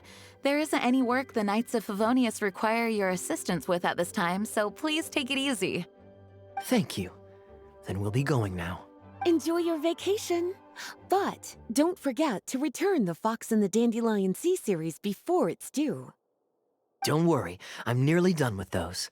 I'll be able to return them in a few days. Kaya is just as thoughtful as always. Though there's always something to do, with everyone lending a hand, I always feel at ease. When is Kaya coming back? He still hasn't read me the 10th and 11th stories from the Fox and the Dandelion Sea.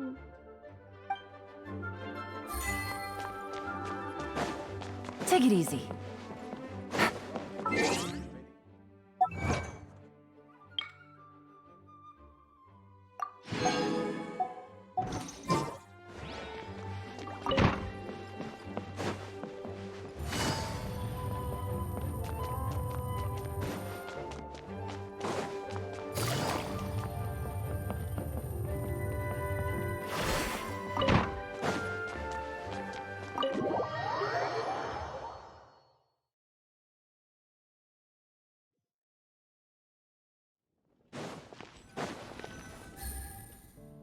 I'm surprised Klee still hasn't escaped.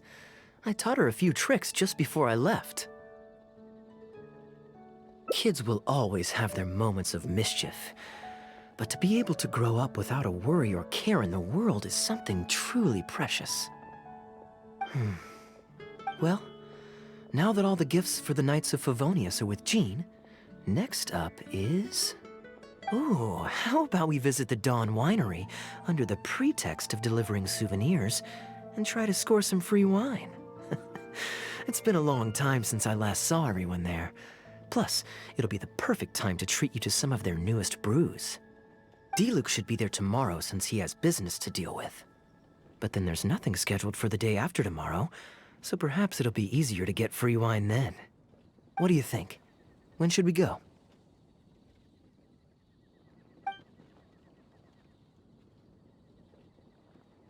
That works. and I guess we'll see D-Luke. Let's meet at the front entrance of the Dawn Winery tomorrow.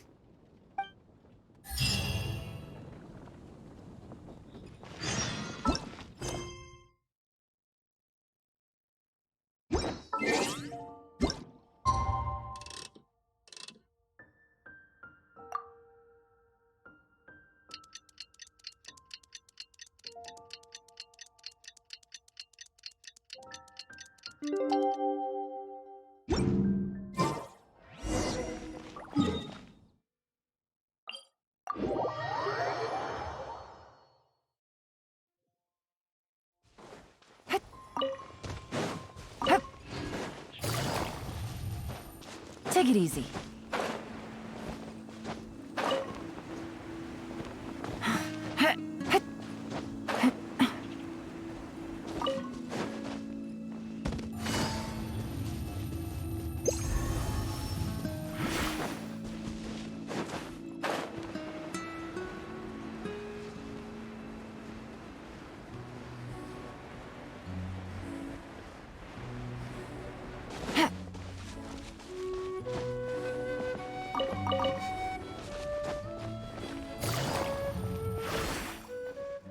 You made it. Come on, let's go inside. Brace yourself for some sour grapes.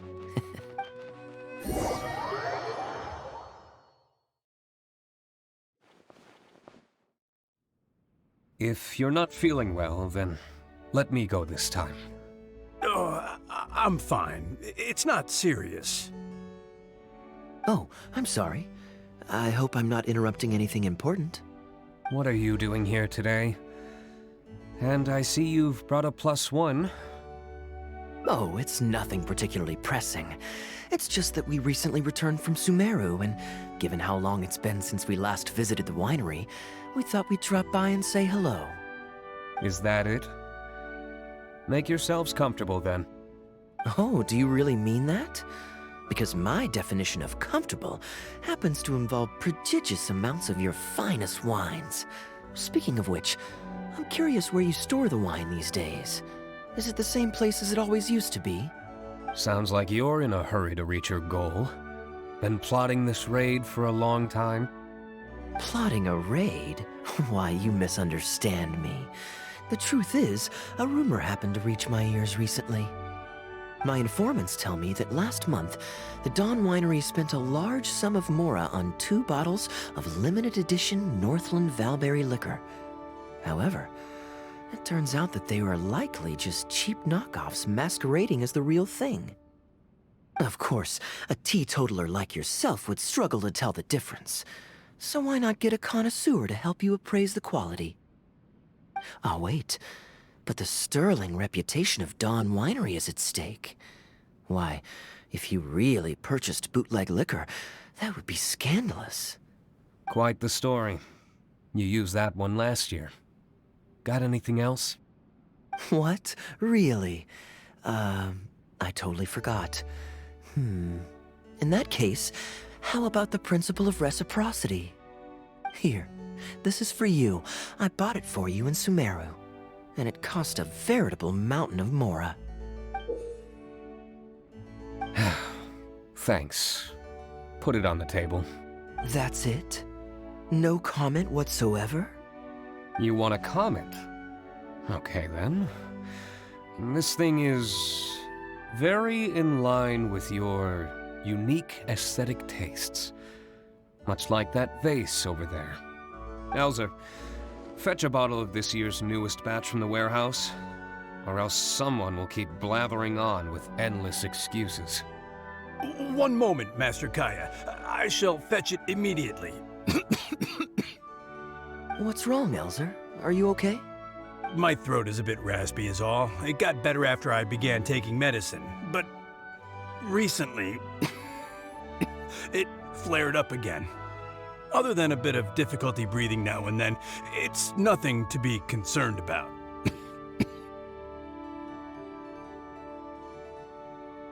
COVID, блин. Many illnesses are caused by overwork. If you don't get enough rest, medicine alone won't solve the problem. Surely you should have long since handed over the work of the winery to Diluc by now. You can't keep being Diluc's butler. He's becoming a louse. Actually, most of the time he... Take some time off, Elzer. Don't put it off any longer. I'll handle the guild matters. It's important to take care of your health. You have to take it seriously. And, cavalry captain, you would do well to remember that brevity is the soul of wit. Master Diluc, Master Kaya, thank you both. Then I'll take my leave and rest for a few days. Enjoy your vacation. Though, before you officially clock out, let me head out the door with you. We can grab a few bottles on the way. There's nothing quite like enjoying a quality wine while feeling the gentle breeze against your face. Normally I'd accompany you, but unfortunately I still have some pressing matters to take care of. My apologies and regards to both of you. Really? Oh, that's a shame.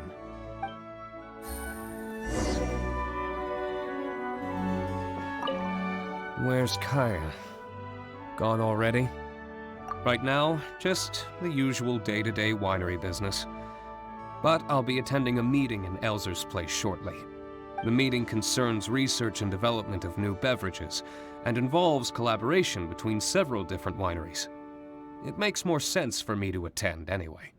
Kaya can answer any questions you might have while I'm not here.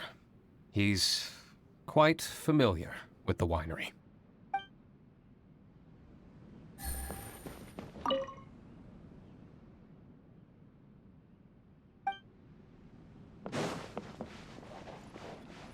Take it easy.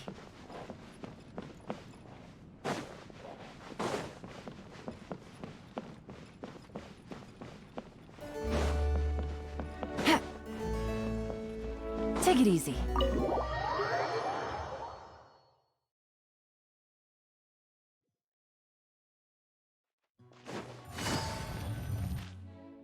I asked Connor to select a bottle of our best. He'll bring it by shortly. You asked Connor? He hasn't seen you in a while. He's just happy to be able to do this for you. Considerate as ever. Ah, Elzer, I also brought you a gift. Here, this belt buckle's for you. Such artistry. Thank you very much indeed. I'll put it on as soon as I get home. Glad you like it. Go on, enjoy your time off. And don't forget to see a doctor. Very well, Master Kaya. I'll be taking my leave now. Elzer is a good guy, and he's very responsible. But with 1,000 different things to worry about each day, that same sense of responsibility wears him down. Master Kaya, your wine and an apple cider for your friend. All freshly fermented this year. Please, have a taste. Traveler, this one's for you. Oh, very clear. And a full-bodied aroma. That's rather nice. Isn't it? This one's a little on the sweeter side, but I can go grab a dry one if you'd prefer. No need. Sweet is just fine. Let's drink one together. Don't mind if I do. I haven't caught up with you like this in a long time. We used to always pour the first glass for you when cracking open a new barrel. With you gone these past few years, I've had to drink it for you. Well, since it wasn't me harvesting the grapes, de-stemming, or crushing them, it's much more fitting that you should take the first taste. It's an important step in the winemaking process. After harvesting the grapes, the stems have to be removed prior to fermentation, or they'll affect the quality. If you'd like, Traveler, you can help us harvest some grapes. Winemaking can be quite a lot of fun. It isn't nearly as exciting as he makes it sound. Your back will be in so much pain after picking grapes that you won't be able to stand up straight. Master Kaya is right. Harvesting grapes is a back-breaking labor. But seeing the grapes turn into grape juice, then ferment into wine, it's a fascinating experience. And every person at the winery should have a chance to share in it. Wait, so D-Luke actually helps you with the winemaking? Oh, goodness no. Master D-Luke is far too busy, not just during the day, but even at night. Oh? And just what is D-Luke always so busy with? Well, you know, come nightfall, he's always out there, networking and so on. Master Kaya, you may be surprised to learn just what lengths Master D-Luke is willing to go to for the sake of the business. Connor, you're an awful liar. I hate to see you struggle. Oh, so Master Kaya, how do you like your drink? I remember you weren't very interested in wine when you were young. That was because the adults said children weren't allowed even a drop. Don't you remember how much trouble D-Luke got in that time he snuck a drink? Ah, yes, of course. Adeline even covered for the two of you. But on a serious note, having grown up at a winery, I spent my childhood watching Tunner plant the grape seeds, waiting for them to ripen on the vine, harvesting them together and waiting for the alcohol to ferment. Even though I couldn't help with making distilled spirits, watching everyone work was fascinating.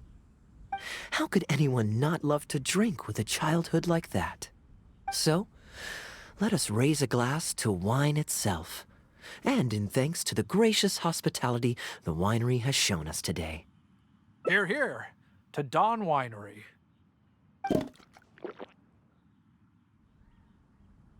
Speaking of wine, Connor, I have a gift for you.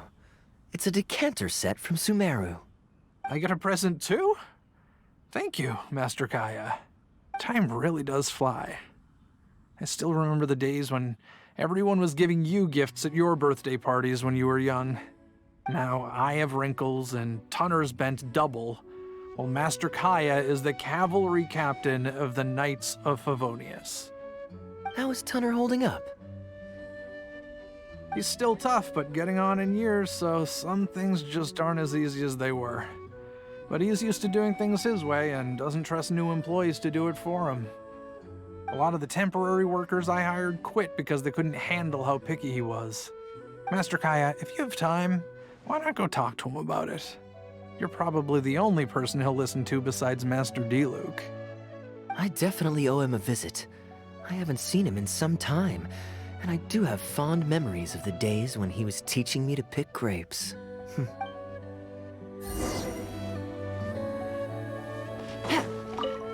The art of winemaking is fascinating. Would you like to try and learn? Take it easy. Busy day today, Tunner? Oh, Master Kaya, you're back. No, I'm not at all busy. I just spend my hours watching the grapes growing on the vine. They're growing wonderfully this year. A few rows are almost ripe. We've already begun harvesting them these past few days, so that'll keep me occupied. Sit. After we're done picking, I'll bring a few bunches over for you to try. No need. We were just drinking with Connor, and our stomachs are so full of wine that we couldn't eat a bite. What about your friend? Doesn't she want to try? Allow me to introduce the honorary knight of the Knights of Favonius. Ah, the honorary knight in the flesh.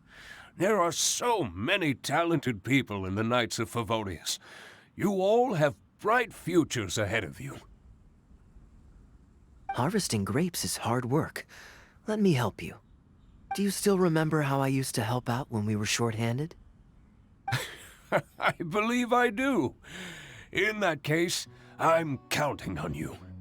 What's this? Everyone's clamoring to do manual labor? Well, suits me. More help is always appreciated. Come with me, young lass. I'll tell you which grapes are ripe enough, and you can pick them.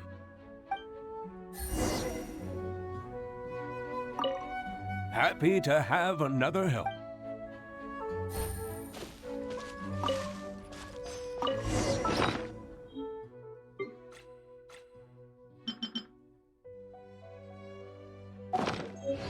Ooh, you have nimble hands, lassie. Master Kaya wasn't nearly so careful when he was young. He mangled so many his first time. What a waste. Fortunately, the young master has a good head on his shoulders. Didn't take long for him to get up to speed. And now he's turned into such an outstanding young man, polite and kind.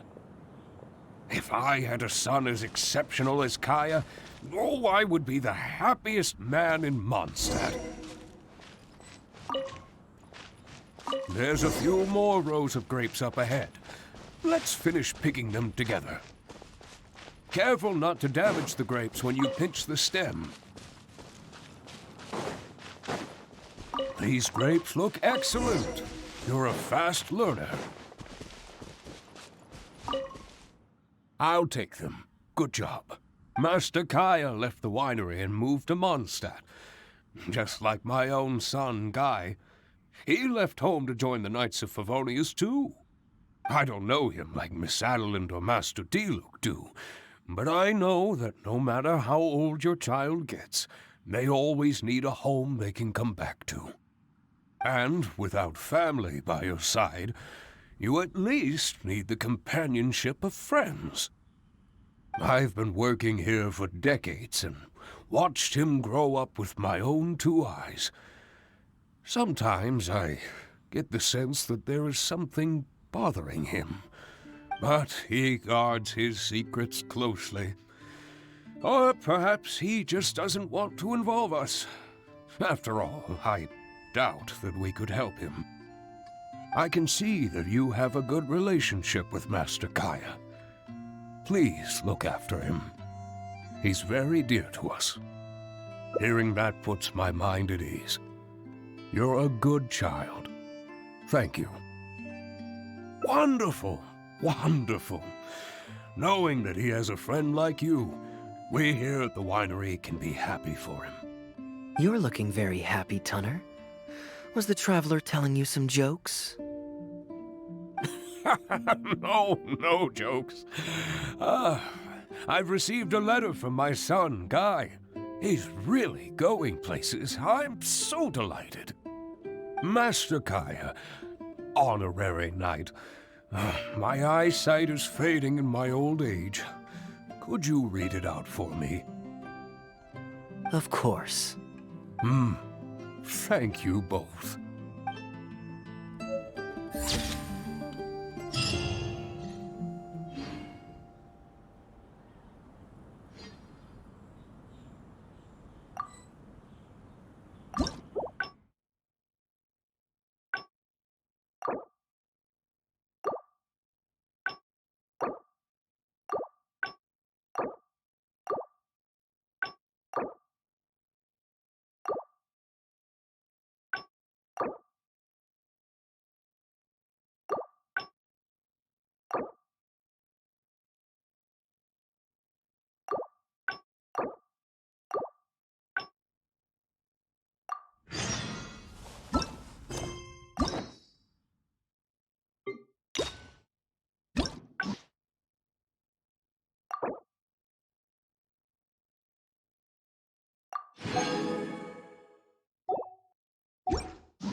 I'm surprised Klee still hasn't escaped. Kids will always...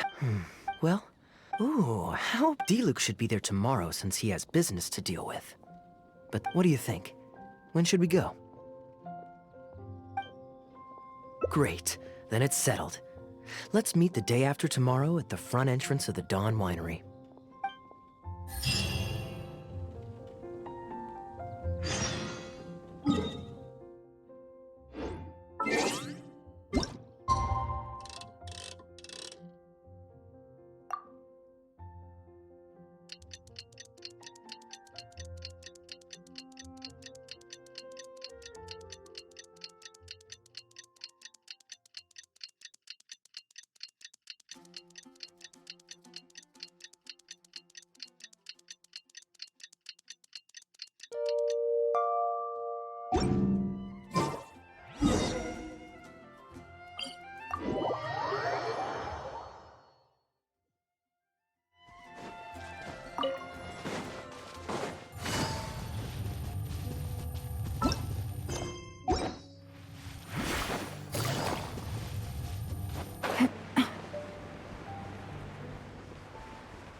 You're more punctual than I expected. Let's head inside.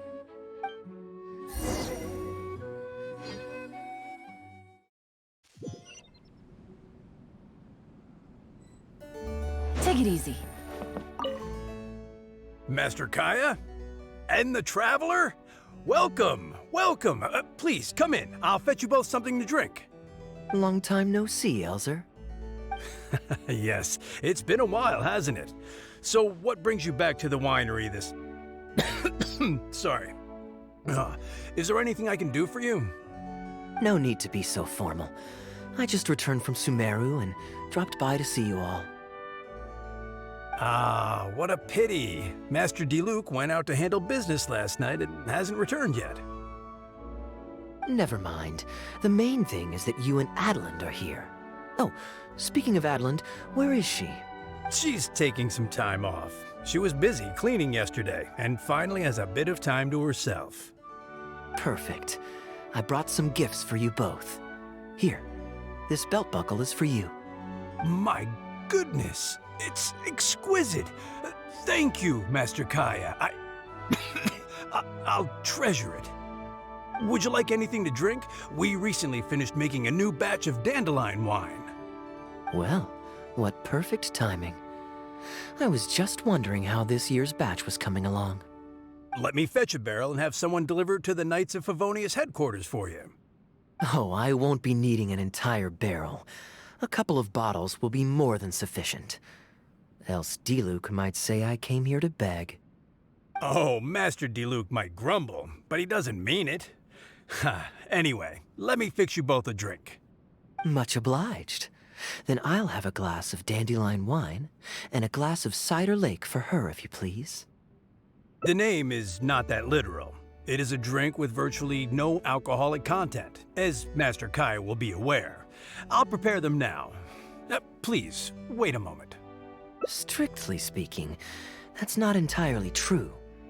Cider Lake does have a tiny amount of alcohol in it. Please, enjoy.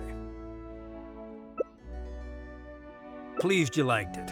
Looks like my bartending skills haven't faded with age. How have you been recently? Is the winery's business doing well? To tell you the truth, we've had our work cut out for us recently trying to fulfill some major orders. Things have only just started to quiet down over the last couple of days. So, you've had no time off lately? Master Diluc was concerned about the same thing. But with him being out on business for a few days, who would take care of business and the guests if I were to take time off? Maybe some other time. At least take half a day to see a doctor and make sure you're okay. If your condition worsens, Diluc will never forgive himself. You make a fair point. If you're worried about having someone to handle the winery, why not leave it to me? I'm familiar enough with your responsibilities to cover for you for a while. Master Kaya, Please, come back to the winery more often. We all miss you very much. All right. No need for that kind of talk. Come on, I'll see you out.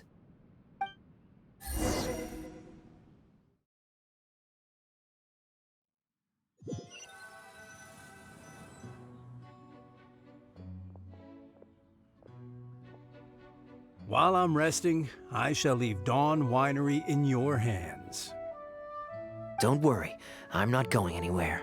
Rest easy, and go see the doctor.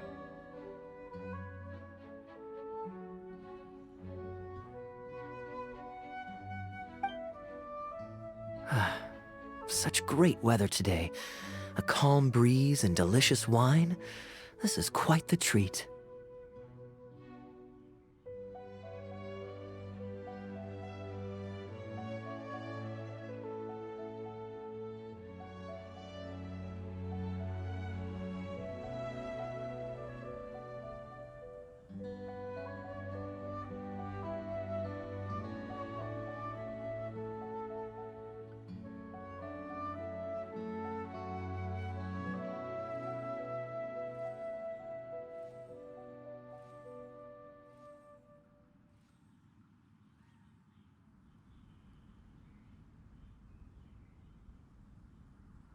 Though, it's a pity this batch seems a bit bland. How about I go to the wine locker and fetch one from the reserve collection? I remember it's on the second floor. Of course it's fine. I promised Elzer I'd help. I said nothing about leaving the wine alone. Sorry, I'm a little late to the welcome party, but I believe I just heard the words wine locker and reserve collection. Planning on pilfering a bottle of reserve, Master Kaya? The reserve collection is reserved for a reason, you know.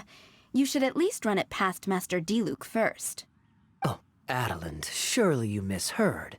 We were simply taking a walk around the house. I see. Anyway, what brings you and the traveler to the winery today? We just returned from Sumeru. It's been a while, so I thought we might drop by and say hello. And perhaps enjoy a complimentary drink while we're here. Surely you wouldn't object, Adeland. How could I object? We're simply happy that you've come back to see us. Oh, Adeland, I also brought some gifts for you all. This bottle of essential oil is for you. If you rub it on your hands when it gets cold, your skin won't crack. Oh my! I can't believe you remembered something like that. Of course I remember. You always took such good care of me when I fell sick as a child. In comparison, this is nothing. No, you're all grown up now, and you don't get sick nearly as easily. You don't need me to look after you anymore. True, I don't get sick as much. But speaking of being looked after, when I was in Sumeru, I did find myself and my stomach missing your cooking so terribly. Oh, are you hungry? Would you like to eat something? You too, traveler. Please tell me if there's anything you'd like to eat. Well, now that you mention it, I do actually feel a bit peckish. Steak? Oh, yes. A nice steak would really hit the spot. Fragrant cedarwood grilled, medium, stewed vegetables on the side? Yes, just like you always used to make. Thank you kindly, Adeland. My pleasure. Traveler, I'm sorry I'm not familiar with your preferences. Would you like to come with me and select a few dishes?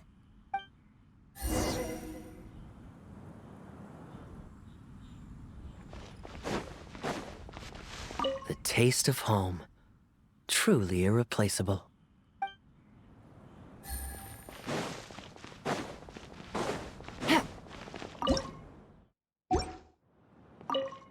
Grilling the steak over fragrant cedarwood infuses it with more flavor than pan-frying it.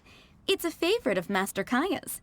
Since using an open flame to grill indoors is somewhat inconvenient, we usually set up a grill outdoors. It's perfect for grilling meat, but you can also use it to make stews. I can offer you a satisfying salad, cold cut platter, and anything stewed. What would you prefer, traveler? Okay, right away. Master Kaya really likes stewed vegetables, but it takes the most time. So I'll start making that first and then prepare your meal once that's underway. Of course! I looked after him and Master Diluc when they were growing up. He wasn't always such a complicated character. He was a gentle child, polite and very sweet. Boys, huh? The gentle ones grow up to be wild, and the rambunctious ones become quiet and reserved. At least that's my experience. If there's anything you don't understand about Master Kaya and his antics, please feel free to talk to me about it. His temperament has changed quite a lot over the years, but he still has a lot of the endearing qualities I remember. Kaya is much savvier and more mature than he used to be. Goodness knows he could be tricky to deal with. But let me share a few little tips. When he answers your question with a question, stop and think carefully about what he wants you to believe, and don't be led on by him. As for not knowing what he's up to, that's because he loves making up a good cover story. But don't let him get to you too much. You can take it from me. You were drinking a cider lake just now, right? Do you know why it's called that? The name was coined by none other than Master Krepus when he mixed the drink for Master Kaya himself. Oh, they were adorable when they were young. One time, the winery was hosting a banquet, and Master Krepus strictly forbade Master Diluc from drinking. Master Diluc wasn't happy about that, and he convinced Master Kaya to team up with him and sneak into the wine cellar to steal some dandelion wine. And how did I find this out? Because when Master Kaya attempted to distract me, I could clearly see Diluc hiding around the corner of the corridor, gesturing to Master Kaya to direct him through the whole thing. The Captain Kaya of today never bats an eye when he lies, but he wasn't like that at all when he was young. Ah, goodness, how did I get into this? Anyway, they were discovered by Master Krepus in the end, and he was furious. He punished Master Kaya by making him write lines, and Master Diluc was forced to clean the wine barrels in the cellar. Oh, the wine cellar had over a dozen large wine barrels to scrub, and Master Diluc was just a child. There was no way he could finish it all by himself. Master Krepus really meant to teach him a lesson. I'd originally planned to secretly finish off the work for him, but when I peeked inside the cellar, I found that Master Kaya was already there. He and I finished scrubbing the remaining barrels when Master Krepus saw that the bruises on Master Kaya's hands were even darker than those on Master Diluc's hands. He instantly understood the situation. Master Krepus wasn't stern by nature, so to comfort Master Kaya, he mixed him a drink and added a few drops of alcohol just so he could have a little taste. So you see, Kaya was a gentle child and never one to boast about the things he did for other people. Sometimes he'd even deny it if asked. His friends have a special place in his heart, even if he keeps this to himself. Kaya's quite a smooth talker these days, but I can tell that his habit of quietly helping others hasn't changed. Ah, good. Okay, the stew is nearly ready, but the meat and the other dishes will need a moment. Please wait at the table. I'll be over shortly.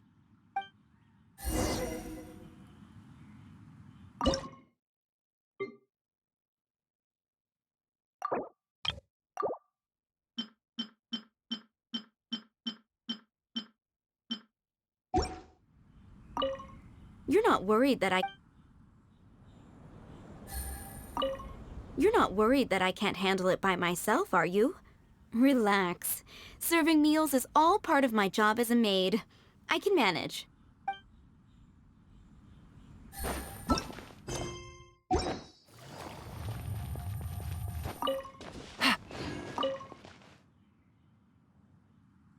Drinking fine wine, eating Adeline's steak? Ah, now this is what I call a vacation. Oh? What has Adeline been telling you? So she told the good stories. Well, shucks. Now I'm embarrassed. Food's ready. I hope you're hungry. I made a little extra, given how long it's been since you were last here. Oh, we never imagined there would be such a magnificent feast. You've really outdone yourself. Why don't you sit and eat with us this time? If you keep chatting away, the food will get cold. I'll wait here. Please call me if you need anything. I'm afraid that just won't do, Adeline. I'm serious. We get together so rarely. Can't you bend the house rules just this once?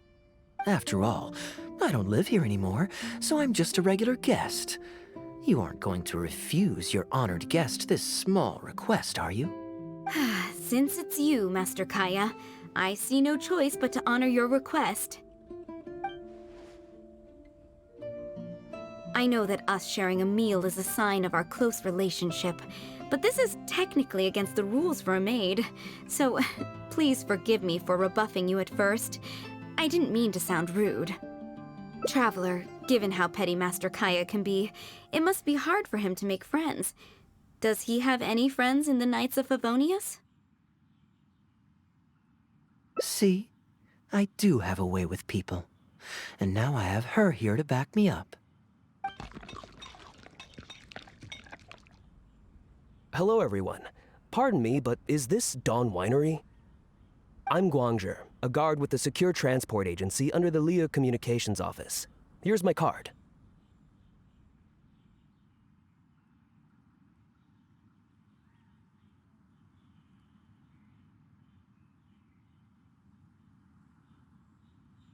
Апа, он же как раз был в другом разветвлении встречи.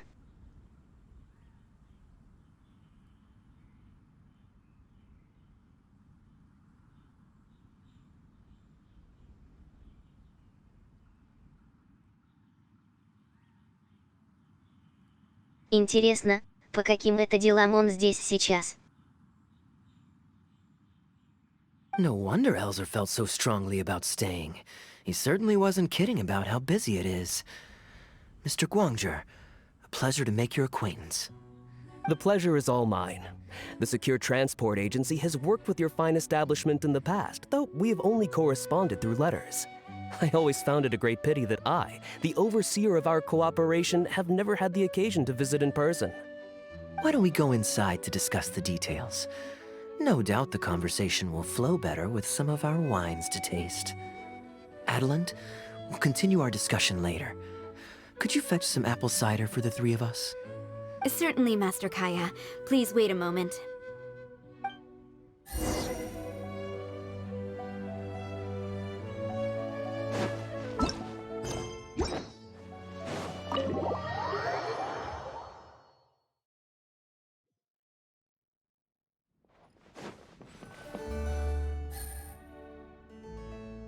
And how might I address you, sir, as well as your...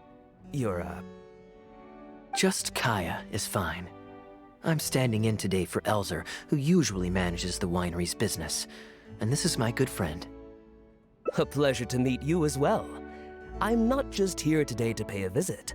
I actually have an invitation for Master D-Luke to cut the ribbon at a ceremony to celebrate our agency's business.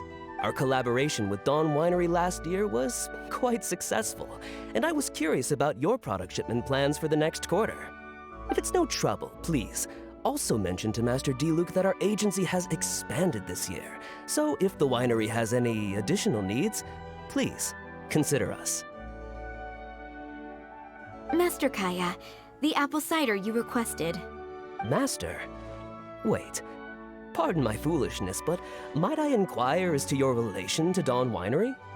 I'm Master Krepus's adopted son, and Master D-Luke's brother.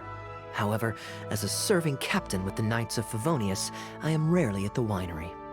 My mistake. I apologize for not realizing earlier. You may have misunderstood, Mr. Guangzhi. Though I am Master D-Luke's brother, I don't actually live at Dawn Winery. I'm also a guest here today. I'm merely here receiving guests due to Elzer being temporarily indisposed. But please, don't worry. I will be sure to extend your invitation to Master D-Luke. Thank you for your graciousness. I knew the Dawn Winery's wines were delicious, but I am only now discovering how wonderful the apple cider is. It has a clear and inviting fragrance. In addition to the apple cider, the winery has an extensive collection of reserve wines and liquors. I see you are also a connoisseur of fine wines, so it would be a shame not to sample some. Adeline, please fetch a bottle from the reserve collection in the second floor wine locker. As you wish, Master. Thank you again for your most gracious hospitality. Today's trip was very fruitful. Now, allow your humble servant to take his leave. Please, it was a pleasure. Here's hoping we'll have a chance to share some more fine wines together in the future. The guest has left, Master Kaya. It's no skin off my nose. Master D-Luke may have a few choice words when he learns of the situation, but that's all. All I really wanted to say is, you will always be a part of the Dawn Winery family, Master Kaya. I have never considered you an outsider. No matter when, if you ever feel tired, you'll always be welcome here. I understand, Adeline. Oh, now this is a busy day. Who's at the door this time? Hello, everyone. I'm back. Now that was fast. How are you feeling? The doctor said there was nothing to worry about. I just need some rest. But on the way back, I met someone who was looking for Master Kaya. Kaya! to rescue you. Come on, let's escape. Ah, Miss Honorary Knight! Are you grounded with Kaya too? Grounded? Yes, Albedo was saying something about that. Sumeru was fun, but it can't compare with Mondstadt. So here we are. You two must have done something to make Jean mad, but that's okay. Kaya has rescued Klee loads of times before, so when Albedo told me you came back, I went and said sorry to Jean. Kaya, you're free now! We can go play together again! Oh, if my memory serves me correctly, this child is... This is a fully qualified Knight of Favonius, Klee. Hello, miss. I'm Klee. We're sorry. Please don't ground Kaya. What? I really need to take Kaya and Miss Honorary Knight away, so we can go find Albedo, Sucrose, Amber, and everyone else and play together. I see. Hello, Miss Klee. You needn't worry. Master Kaya's grounding is long over. See, Adeland, you don't need to worry about me. I have lots of people to care for me now.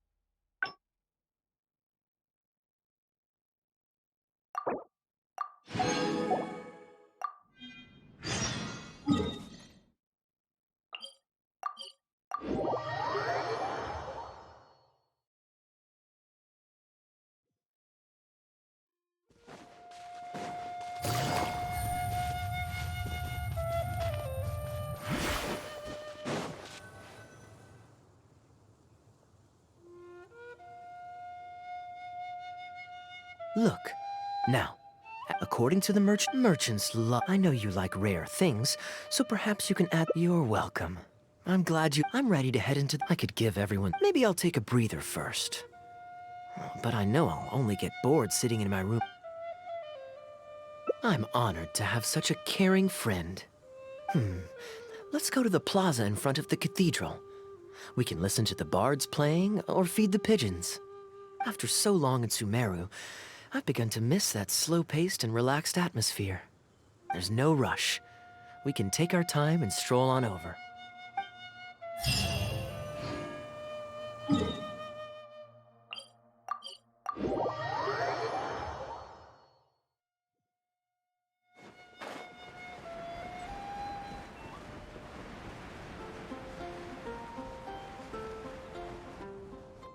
Port Ormos is always lively, even late into the night. People there go to bed much later than I imagined. Quite a stark contrast with Mondstadt. People pray and play music in the cathedral plaza during the day, but come nighttime, the streets are deserted except for the knights on patrol. Good question. Life in Sumeru is never dull. Last time I was out drinking on the street at night, some passing mercenaries invited me to dance. Although, I did learn later that that kind of thing is highly unusual even there. They must have been in a very good mood that night. They taught me a lot of songs that they usually sing during feasts. It really was a fun night. But be that as it may, I think I'm more suited to the free and easy life in Mondstadt. Simple, honest folks like me, we don't need much to be content. Fair enough. Let's shelve that discussion for now. Have you ever had a chance to hear the cathedral choir before? The hymns they sing are a whole tradition in their own right. Quite different from the folk songs that the bards play. Well, let's see if we can catch them today. Sister Grace is right there, so we can ask her about the choir's schedule.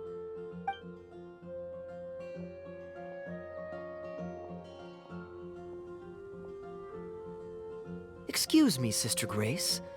Does the church choir have any performances coming up soon? Oh, I'm so sorry.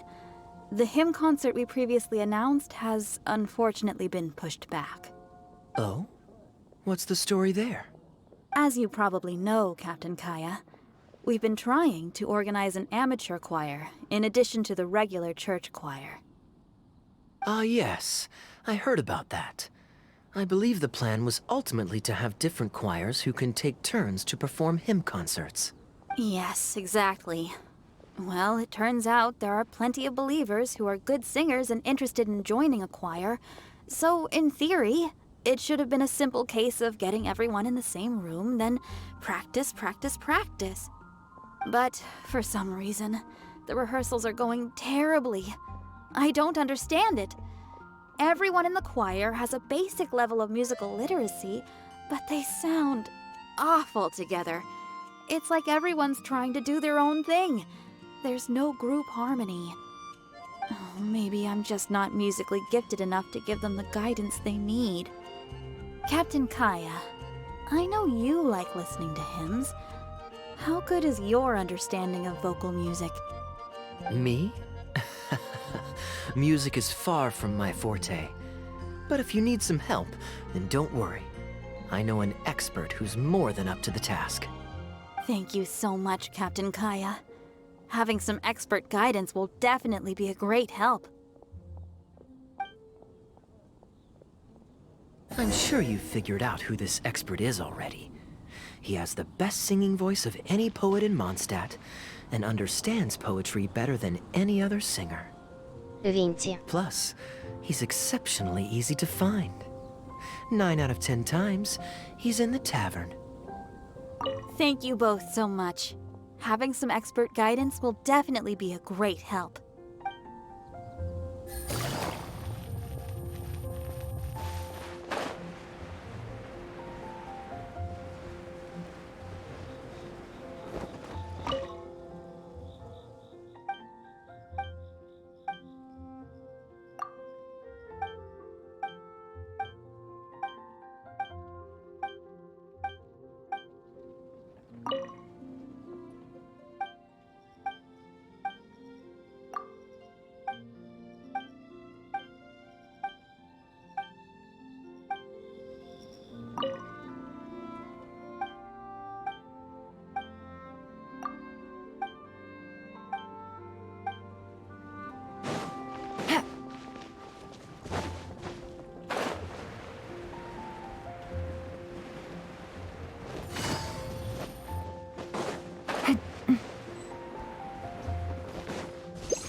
Good day. Drinking alone? I hope you don't mind us joining you. Hello, hello! Please, take a seat. We're all friends here. Patton, 1 moonlit alley and an apple cider.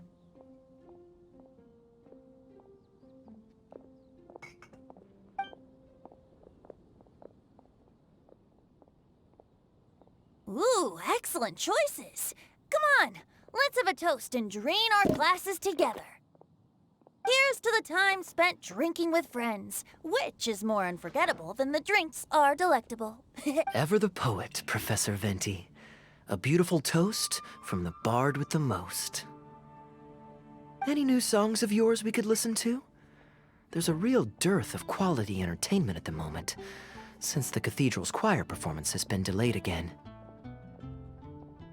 Speaking of which, I trust you've heard Sister Grace's choir perform before? Of course! Though the format is a little on the formal side, they do sing quite beautifully. Very pleasant to listen to. So you'd say you enjoy listening to hymns? Let me think. Well, however it's expressed, as long as you can hear the singer's passion and joy in their voice, I consider it a phenomenal performance. Passion and joy, huh? An intriguing perspective. By this logic, I suppose Lord Barbados would also enjoy the choir's performances. Oh? And why is that? Think about it. It's only because of his patient guidance and protection that the people of Mondstadt can now sing such beautiful hymns in the cathedral. It must be quite satisfying for him to hear a joyful people lift up their voices in song. Yes, well, that's a beautiful image, filled with hope. But actually, maybe Barbados himself doesn't give it so much thought. In principle, the hymns of the cathedral are dedicated to a god, but in reality, the audience are all ordinary people with very worldly concerns. So what really matters is that the people enjoy what they're listening to. If Sister Grace was able to see things that way, perhaps she wouldn't feel so distressed. Huh? Distressed? About what? Ugh, she might be asking a bit too much. To be honest, if they have a natural talent for music, they should just be allowed to sing whatever they want. It'll all sound good. I'm pretty sure the first people to sing songs to the Animo Archon weren't all singing the same tune. Besides, he is the god of freedom. Surely he'd prefer to hear Mondstadters sing their hearts out however comes naturally to them. Well, to each their own, I say. But Sister Grace seems quite bothered by the whole thing. If only a kind soul with a deep understanding of poetry and music could help her. Patton? More drinks? Uh-oh. I only brought enough money for one bottle today. I'll have to pass. Another bottle of apple cider for Venti, please, Patton. My treat. Wow! Thanks, Kaya. You are one of the finest students ever to emerge from my fast-track love poetry class. I always did admire your enthusiasm and kindness. With the aid of this bottle, a humble bard's woes are whisked away on the wind. And so it falls to this humble bard to pass the blessing on to another. Then this is probably the single most worthwhile alcohol purchase I've ever made. With your help, Sister Grace's problems are as good as solved. Sister Grace is a devout follower of the Animo Archon.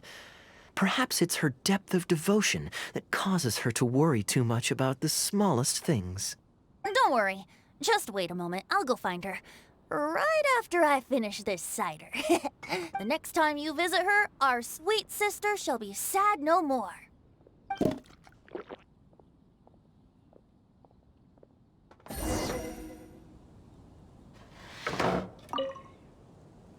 Kaya is a wily character, but free wine is always the most delicious.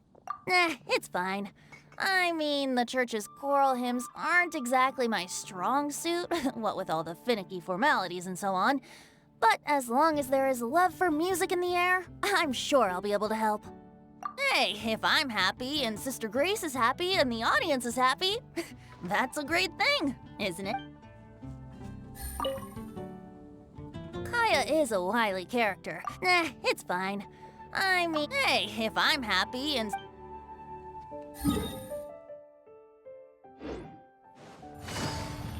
If I take a back alley.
Understood.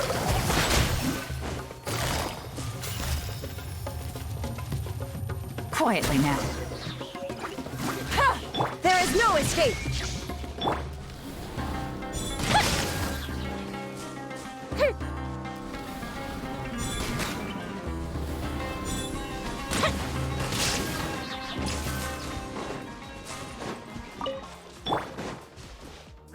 Someone needs to...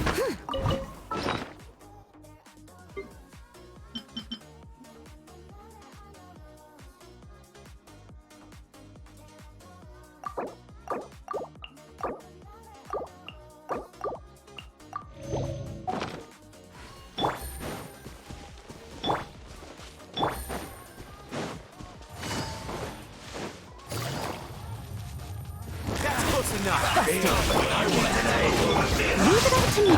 Feel the split. Looks like I went too far.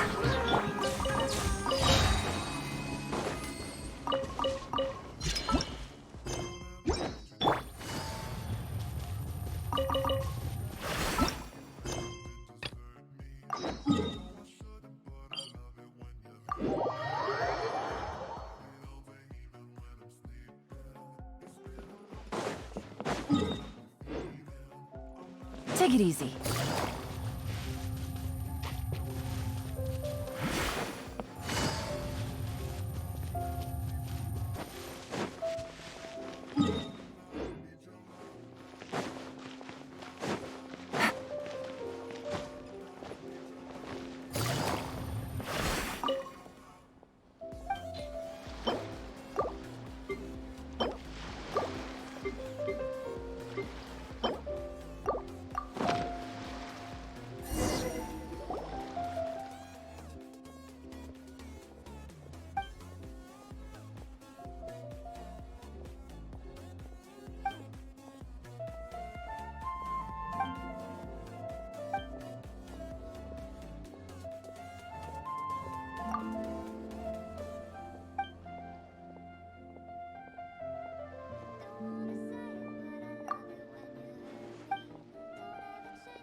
Hello, Sister Grace.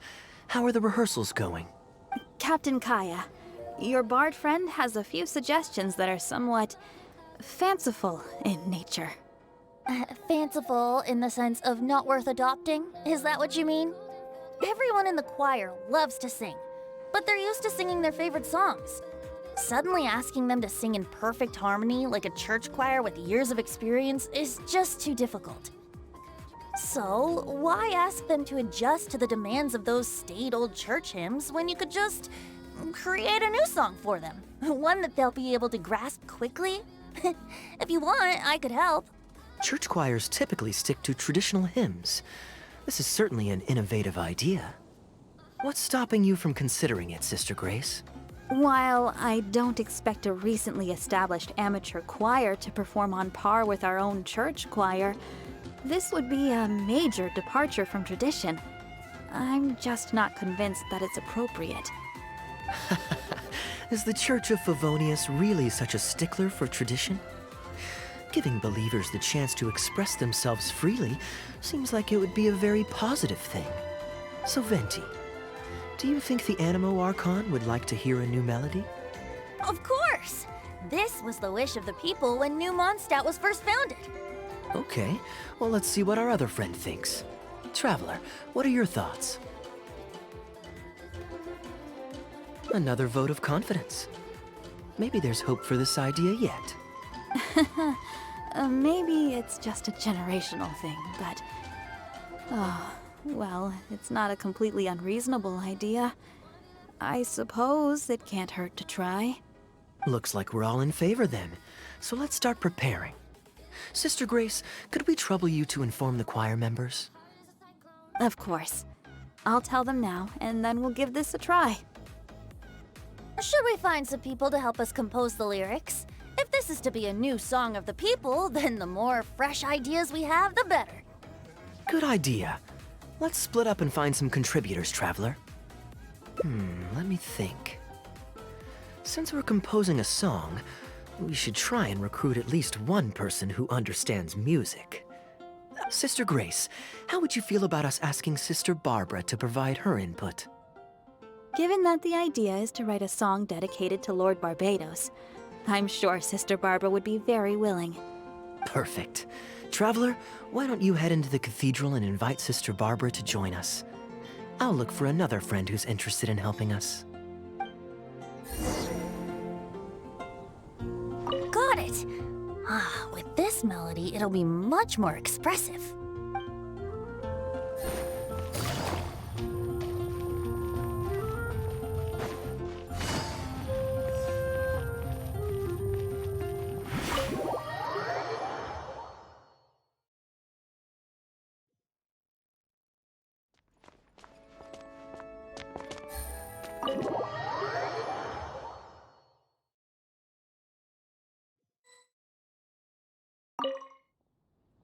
Let the wind lead. Traveler, it's been a long time since I last saw you in the cathedral. Fortunately, I have some time to spare at the moment. What is it? Oh, I see! What an interesting idea. The hymns we know today have been passed down to us through the ages. Very few people would ever think to create a new one. But as long as we put our hearts into it, and write with reverence and devotion, perhaps our new song can become part of the tradition that is passed on and bring joy to future generations. I never imagined that the Bard would come up with such an amazing suggestion. I'd really love to be a part of this. Sure, let's go there together right now.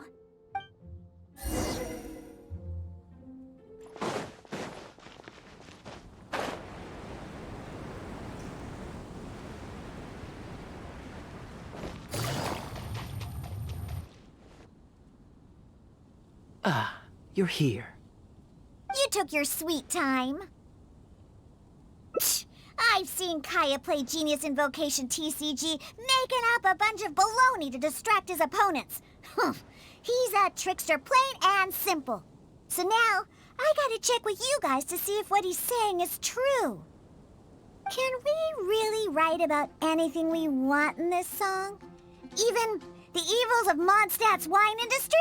And is the choir really gonna perform it publicly? So everyone on the streets will hear it? I can guarantee he won't. Then I want to write this. All these hounds will be punished harshly by Lord Barbados.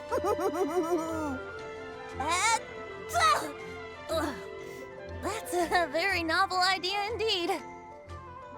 I'm used to just humming to myself while I work. So after Sister Grace criticized us for not singing in harmony, I was planning on quitting the choir.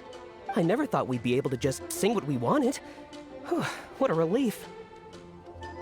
Plus, we get to write a song with Sister Barbara. I'm so honored! Thank you, everyone. Why don't we start by picking a theme for this song? I agree. Traditionally speaking, the theme should be Praise be to the gentle and loving Lord Barbados. I expect that Professor Venti might feel that topic is overdone and lacks originality, and that it may not be to Lord Barbados's liking. That's Kaya for you. Got it in one. I'd suggest that everyone start by thinking of the little things in life that bring you joy. Ooh, well then can I praise the perfect fish head soup my mom cooked last night? Of course you can. I think I'd like to rejoice in the precious days spent together with family. Let us praise Mondstadt, the city that allows us to sing freely. See? Already we have lots of wonderful ideas. Let's write them down. And then Kaya can... Kaya?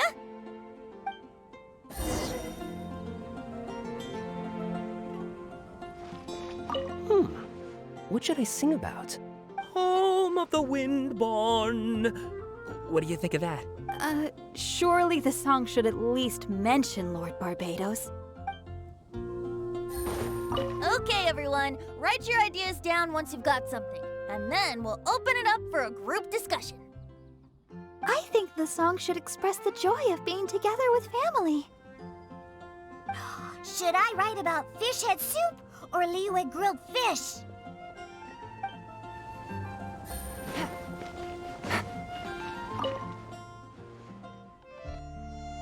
What are you doing here? Didn't want to participate in the discussions? I just wanted to take you to hear a performance. But that obviously didn't happen, thanks to the problems with the choir rehearsals. The rehearsals are now back on track, so I've done my part. If I stay here any longer, I'll probably get roped into singing with them. I'd rather it didn't come to that. My songwriting abilities are limited.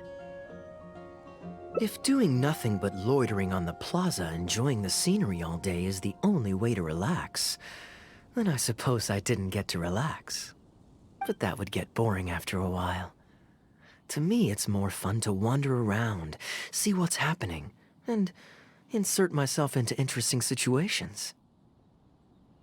Besides, can you be so sure I didn't have something to gain from helping Sister Grace with her choir rehearsal dilemma these past few days? Oh, I spy 2 naughty students skipping class, and they just so happen to be the very 2 who asked me to help Sister Grace in the first place. We're ready to review and discuss everyone's lyric contributions now.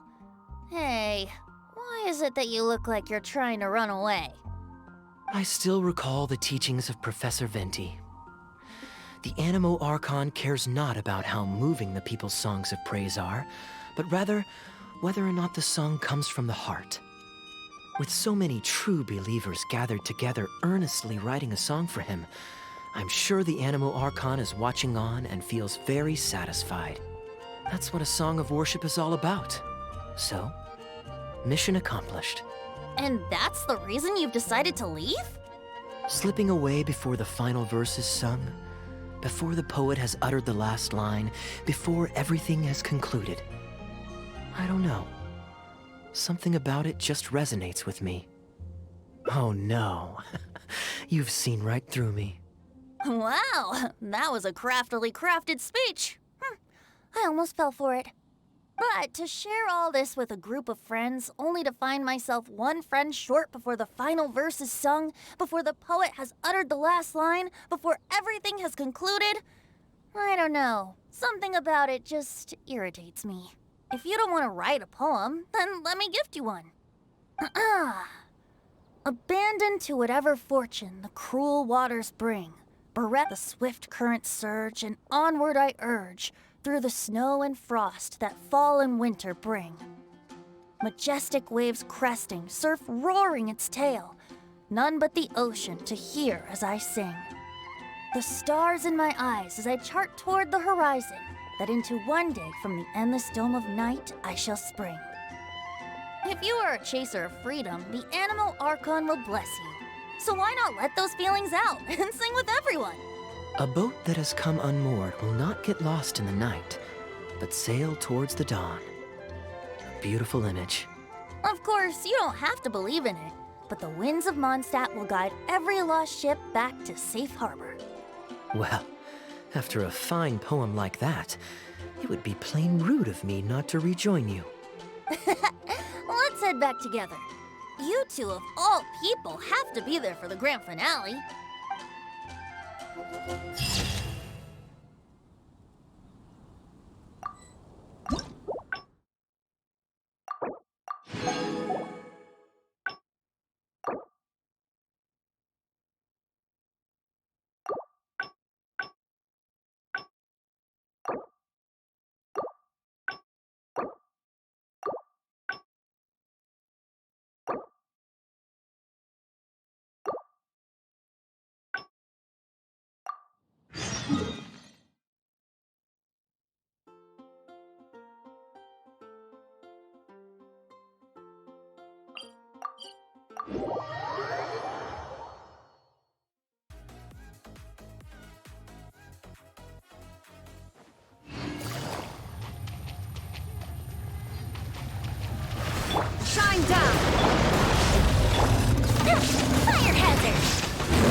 shattered!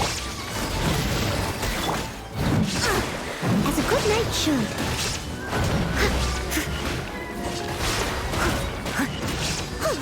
Shine down! Quietly now.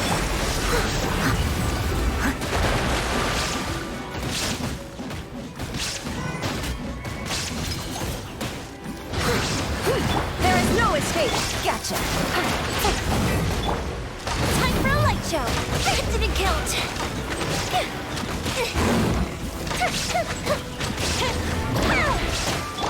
Now you shall perish!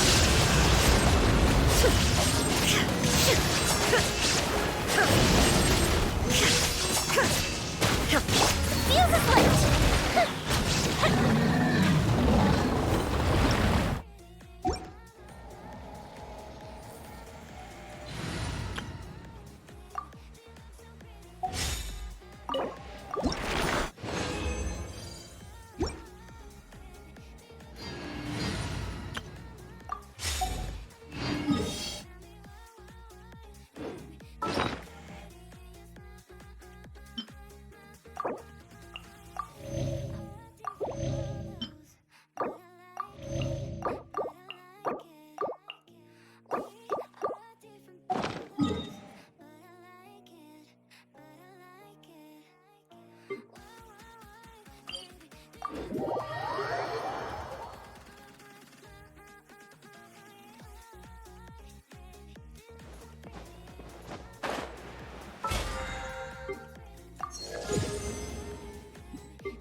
Gundafar, we're in the middle of a war. A matter of utmost Huh.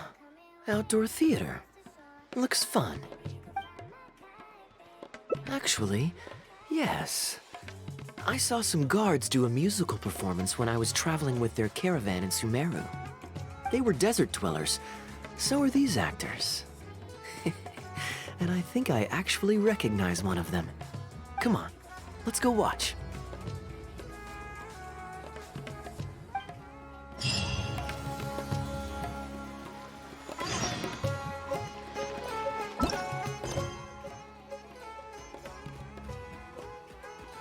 А люди в нем актеры.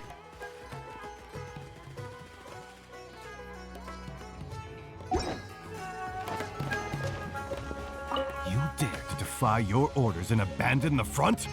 I return to your majesty's palace to deliver a letter from the front, penned by the prince himself. Your humble servant, Gundafar, respectfully begs an audience.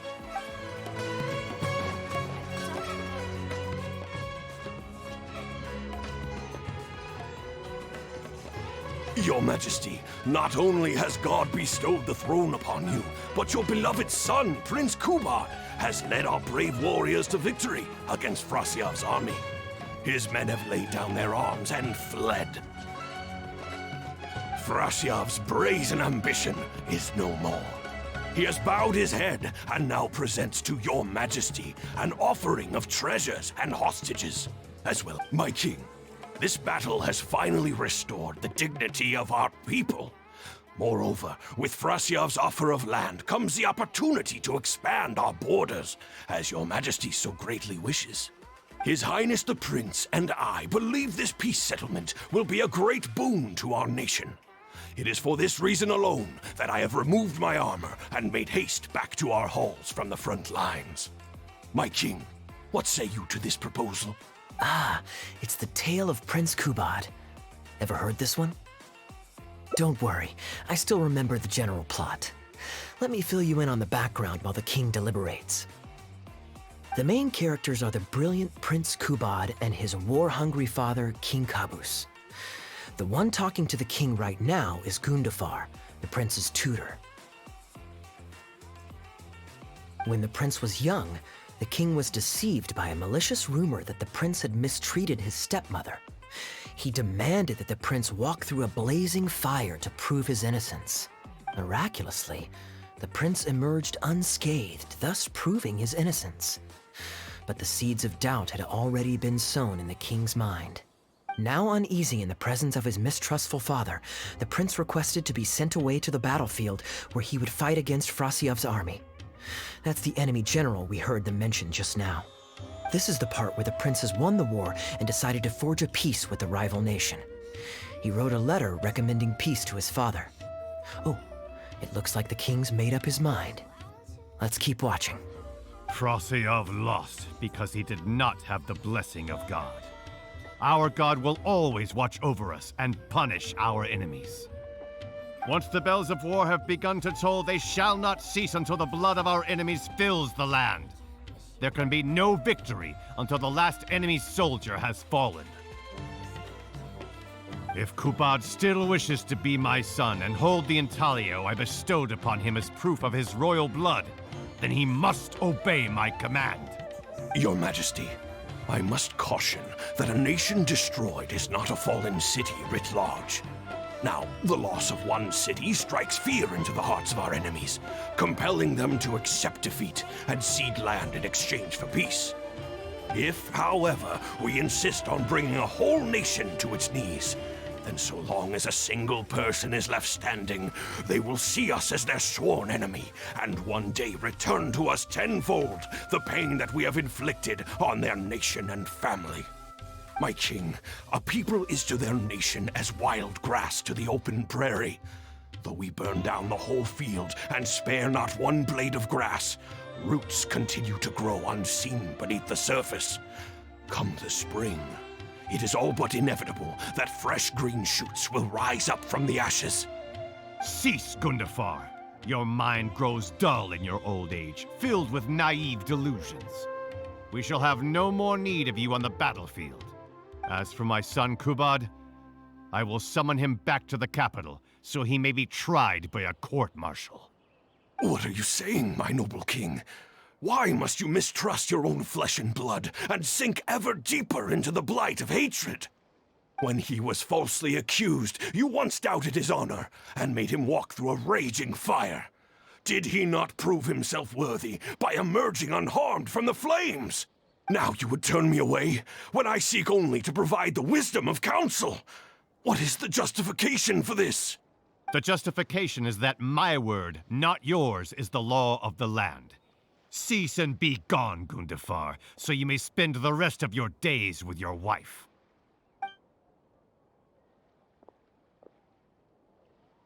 What has become of the king that I served with my life?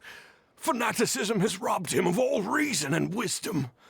Peace is surely the most favorable path for our nation, yet he refuses to accept it. I must think of a way to seize control of the army back from the hands of my wayward son, that they might continue the fight to the end. Perhaps the first task should be this. I shall send a loyal contingent of warriors to eliminate Frasiev and the hostages he has sent to our palace. Brilliant acting, Darbil. I saw you approaching us in the middle of the scene. I was worried that my performance would be subpar and you'd think I was just making a fool of myself. Not at all. Far from it. Actually, let me introduce you. This is Darbil, the actor for King Caboose. When we first got to know each other, he was still a guard for one of the merchant caravans. Seems like he's now made the switch to full-time acting. Nice to meet you. Any friend of Kaya's is a friend of mine. To be perfectly honest, I wasn't making all that much as a mercenary. It felt right to me to get away from the danger and live a more stable life. I was already pretty good at telling stories, so I just recruited a few friends and started performing shows all over the country. Full disclosure, we had to put this little stage together using whatever wood and cloth we could borrow. It's really low budget. Anyway, we're all good enough at acting to get through the motions, but none of us are any good at coming up with a script. Everything we tried to write just sounded off somehow. So I got a student from the academia to adapt an old story I knew to make it more appealing to our audience. What do you think? Passable? I could tell that you've had someone tighten up the lines. They turned out very nicely. Ah, that's good. Well, as you can see, even now, we still don't have much of an audience. Don't suppose you'd be interested to see the rest of the show? Sure, why not? I don't have anything pressing lined up. And I don't think the Traveler does either. Tickets for 2, please. How much would that be? There's no need for tickets. You could just get some food from Jafar Tavern. We've worked out an arrangement with them. We've actually found a sponsor for this performance, too. He's not too happy about the poor turnout, though. I doubt we'll be able to keep him for the next performance. A real pity. But what can you do, huh?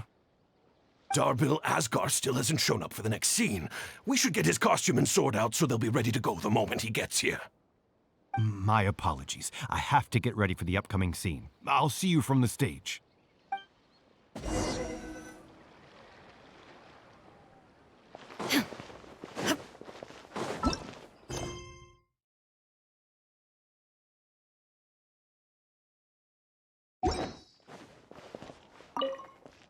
Would you two like to order some food?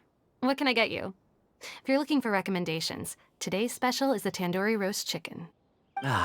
Bear with us a moment. We're just going to take a look at the menu. I was at Port Ormos discussing some business opportunities, and some crook was trying to pull a fast one on me. Darbil took pity on me and politely asked him to make himself scarce. He's a good guy. A decent storyteller, too. Quite an interesting character. There's a lot of fun to be had if you hang around interesting people doing interesting things. Especially if you're in the company of an interesting friend. That's my secret formula for staying in a good mood. Try it out sometime. You'll see what I mean. Thanks for waiting. We're ready to order now. We'll take you up on that tandoori roast chicken, and let's throw in some desserts, too. 1 each of the rose custard, that talumba, and the patisara pudding, please. That should see us through the show.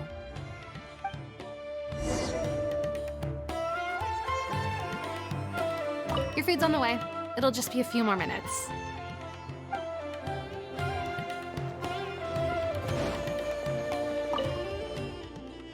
We've got good seats, close to the stage, but also not too crowded. We can watch the show as we eat. If I remember correctly, the next scene should focus on the prince. But I won't spoil it for you.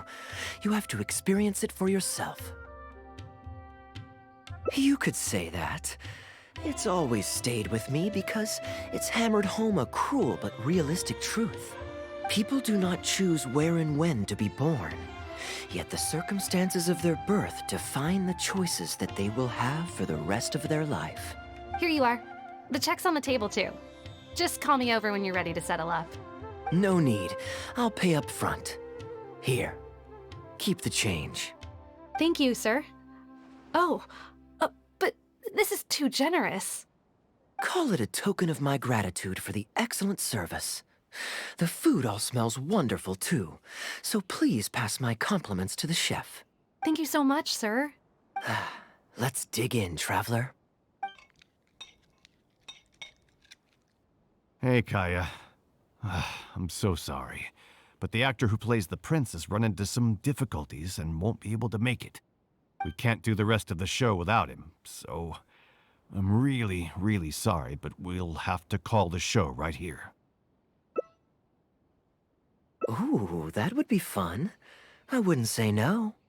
Darbil, would you lose any income if I were to mess this up? Not really. I mean, there's not much of an audience here anyway.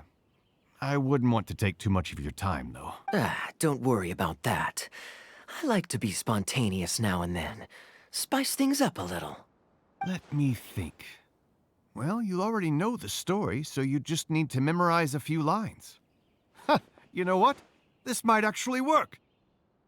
Wait, but Kubod has a specific costume he's supposed to wear, and there's no way you'd fit into it. Switching actors is one thing, but wearing street clothes on stage would really ruin the immersion. Yeah, I don't think this is gonna work. Well, good thing that I've actually got a costume with me. It goes pretty well with your stage, too. You're kidding. Can you show it to me? Sure. If you can show me the way to your changing room. It's in the restaurant. Follow me.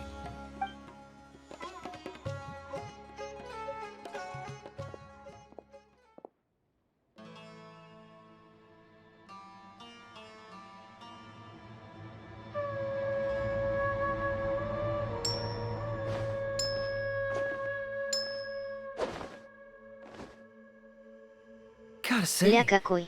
I think I actually look pretty dapper in this. It's a pity I don't have many opportunities to wear it in public. Uh-oh, not a fan of me as a prince? I'll have to act my heart out so you'll be too dazzled to make any digs. Kaya, here's your script for the next scene. It's not too long, but you also don't have very long to prepare. Do you think you can memorize your lines in time? Only one way to find out. Okay, I think we've covered all your lines and movements on stage.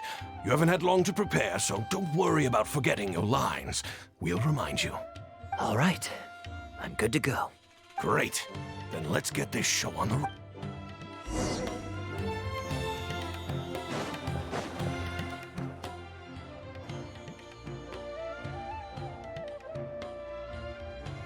General Kubad, son of Kabus, the fate of this battle is clear. I beg you, please spare my few remaining men. They no longer have the strength to fight back. Frasyav, though you now lead only the husk of a once mighty army, I have no desire to crush your dignity. Even your most savage warriors have no desire to see further bloodshed, and none among your ranks have opposed these peace talks. Nevertheless, I must hear it from you one final time.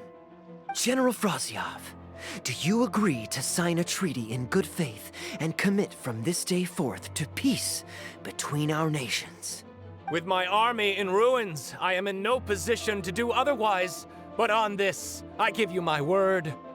Yes, let us end our hostilities and send our surviving men home to their families. We share the desire to lay down our arms for good and liberate our hearts from the dirge of hatred. Then as God above is our witness, by the authority vested in me by this intaglio of King Kabus, I hereby declare that I will spare your hostages and what remains of your army. May peace be restored to this land, and may these fields of war become a place where crops grow aplenty. My tutor, Gundafar, has already made haste to my father, the king, with the recommendation of a truce. It is my sincere hope that he will see that peace as a path to prosperity and grant me his blessing. Prince Kubad, your name is renowned throughout your land and ours. I will place my hope in your words. One will find on a battlefield no master of ceremonies, nor the paper on which a treaty may be signed. In their absence, let us raise our weapons and swear an oath. I, Kubad, son of Kabus, hereby pledge protection to you and all of your kin. May the oceans be stained red with my blood if I am ever to renounce this oath. Wow, your friend is so dreamy. He's not a real prince by any chance, is he? Hey, Rashana, you don't want to miss this. The good-looking guy who left that huge tip is acting on stage with Darbel's troupe. Darbel's one lucky man.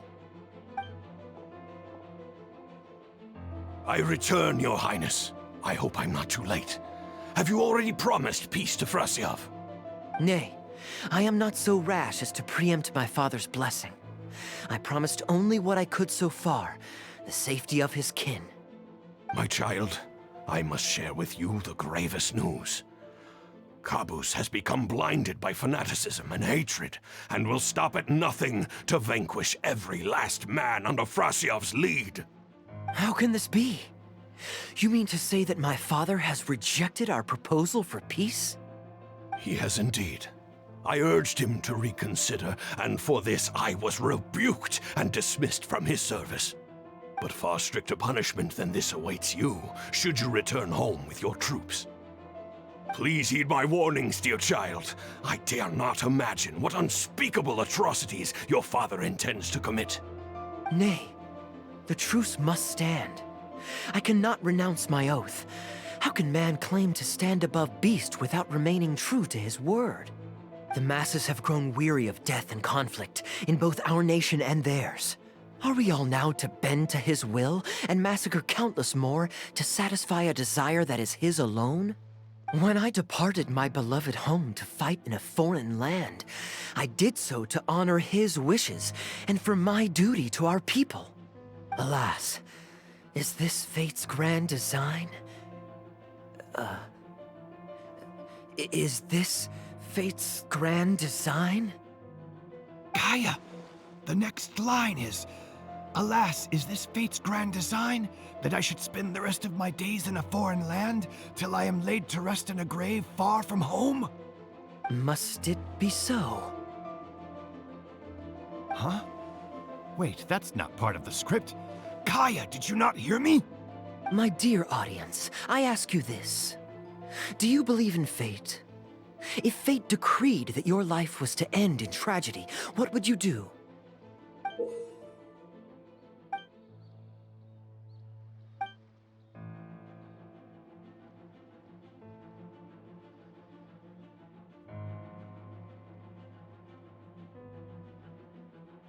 Oh? Then so must it be. Yes, so must it be. I shall discard this intaglio and rid myself of the shackles of fate. Wait, but that's not... My dear prince, do you intend to betray your father and abandon your heritage? Fate means to send the machinations of war to every corner of the land, to fan the flames of conflict till they engulf the entire world. Fate would see my sword tainted with the blood of innocence, that the bright banner of my homeland might fly in every nation known to mankind. But I shall not bow to the will of fate. I am no pawn in heaven's plan. Bravo! Where did this guy come from? Is he one of the new hires? Hey, shut up! Stop interrupting. I, Kubad, will spend the rest of my days in a foreign land, till I breathe my last in a place far from home. Oh, at least he brought it back in the end. Prince Kubad, my child, there is no need to be rash. Please bring at least your fortune and the retainers who will always be loyal to you. Gundafar, my dear mentor, you have always been like a father to me. It brings me only anguish to bid you farewell. But I must walk this path, or freedom dies by my hand.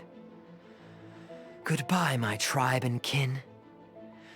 Farewell, sweet land of my birth. Goodbye, my child.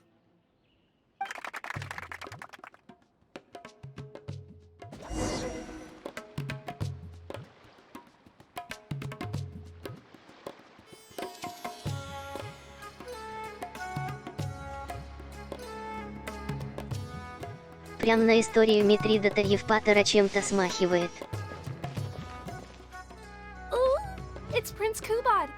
Could I please get your autograph? Why, certainly, ma'am. Ooh, thank you. I'll just go find a pen. Feeling more like a fan now?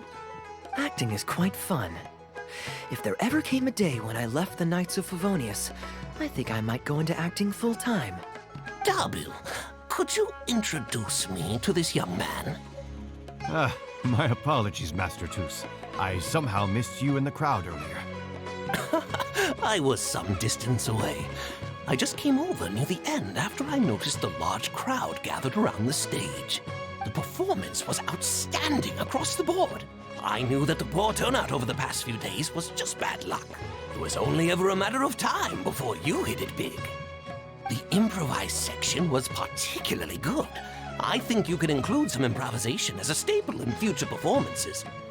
As for the prop he threw, no need to get it back. It's fairly cheap anyway. Thank you, sir. And a big thanks also to our wonderful prince. Had Kaya not agreed to fill in, we might have disbanded right on the spot. Kaya, was it? Well, young man, I must say you've made quite the impression on me. My caravan is always loaded with the finest food and wines. Thank you for the invite, sir, but I'm afraid I've reached the end of my time at Sumeru. I'm sure that my friends and family in Mondstadt must be missing me terribly. Well then, consider it an open invitation. Once you've been bitten by the travel bug, my friend, you'll be getting itchy feet again before too long. My door is always open. If you're ever interested, please ask Darbil to reach out to me.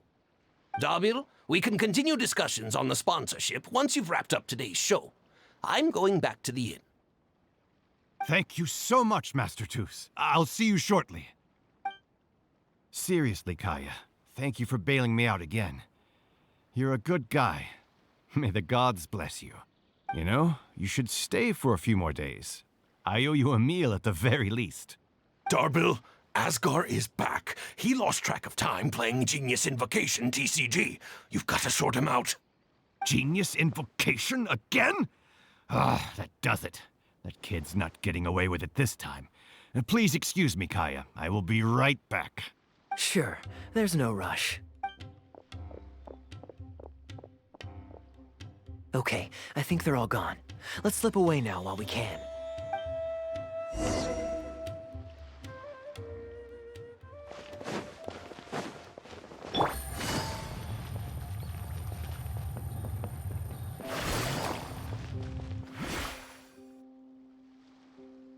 All right, this should be far enough.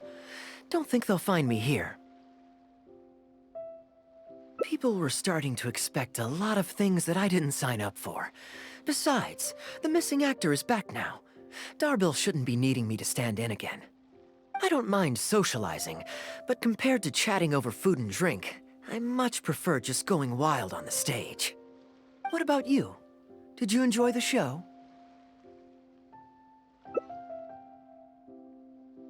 Oh? I was expecting a lengthier critique, but you've thrown the question right back at me. Sneaky. All right, I'll rise to your challenge. Let me think. All the world's a stage, and all the people merely players. Does that answer your question? Хорошо. Perhaps there's an inept god out there deciding everyone's fates, much like the academia student drafting Darbil's scripts.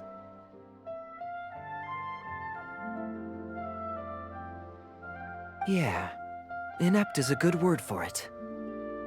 Honestly, it might even be a little too civil to describe a god who turns fathers against their sons and is bent on endless warmongering, don't you think? Anyway, that's exactly why actors need to wake up and realize they don't have to follow the script. There's nothing to stop them from following their gut and making it up as they go along. Oh, my dear traveler, please don't take me too literally. I don't want you to get the wrong idea. The god is just a figure of speech. The real point I'm making is about the actors. Everyone, you and I included, is both an actor and a member of the audience. If you don't like the script, just walk off the stage and join the audience. You always have a choice. A little too obtuse? Well, don't dwell on it. It's nothing worth losing sleep over. I was just thinking aloud. Relax, be yourself, do your thing. That's all I'm really trying to say. When I did my little bit of audience interaction back there, you had no time to prepare. You had to just say what you thought in the moment. I think those spontaneous thoughts are often the most authentic. You're still holding on to the intaglio I threw you from the stage, right? Keep it. Think of it as a souvenir from my improvised performance. It's been the most fascinating day, hasn't it, little birdie?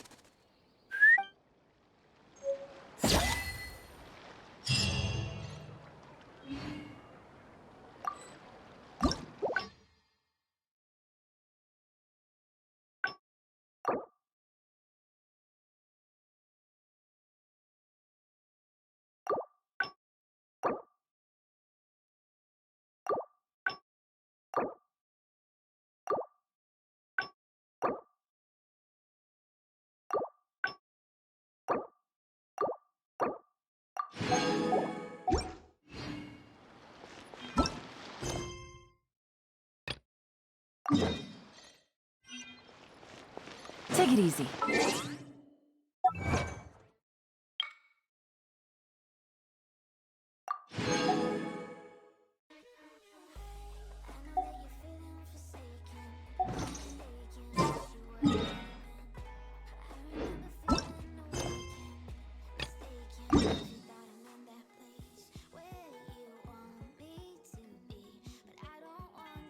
Буду заканчивать скоро, если что.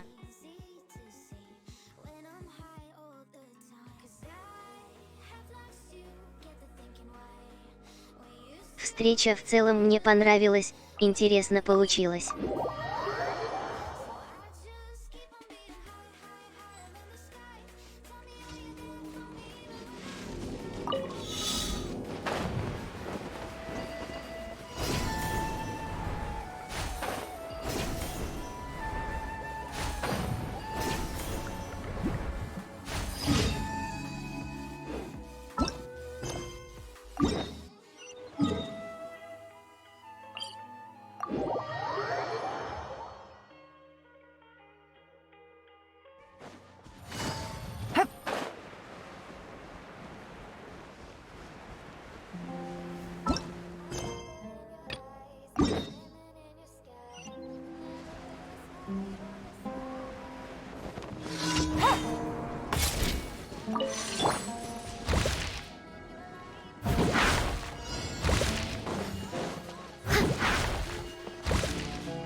Quietly now. Illusion shattered! I must leave no time for a light show!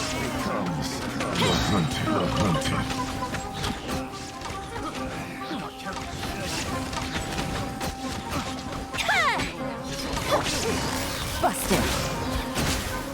The hunter.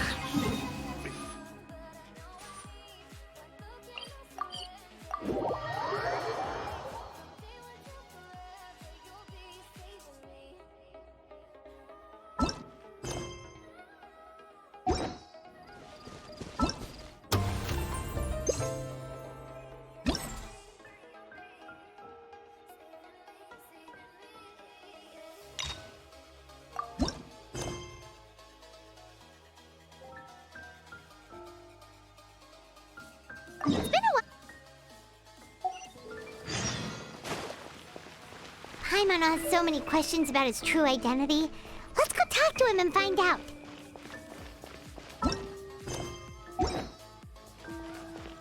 Add Astra.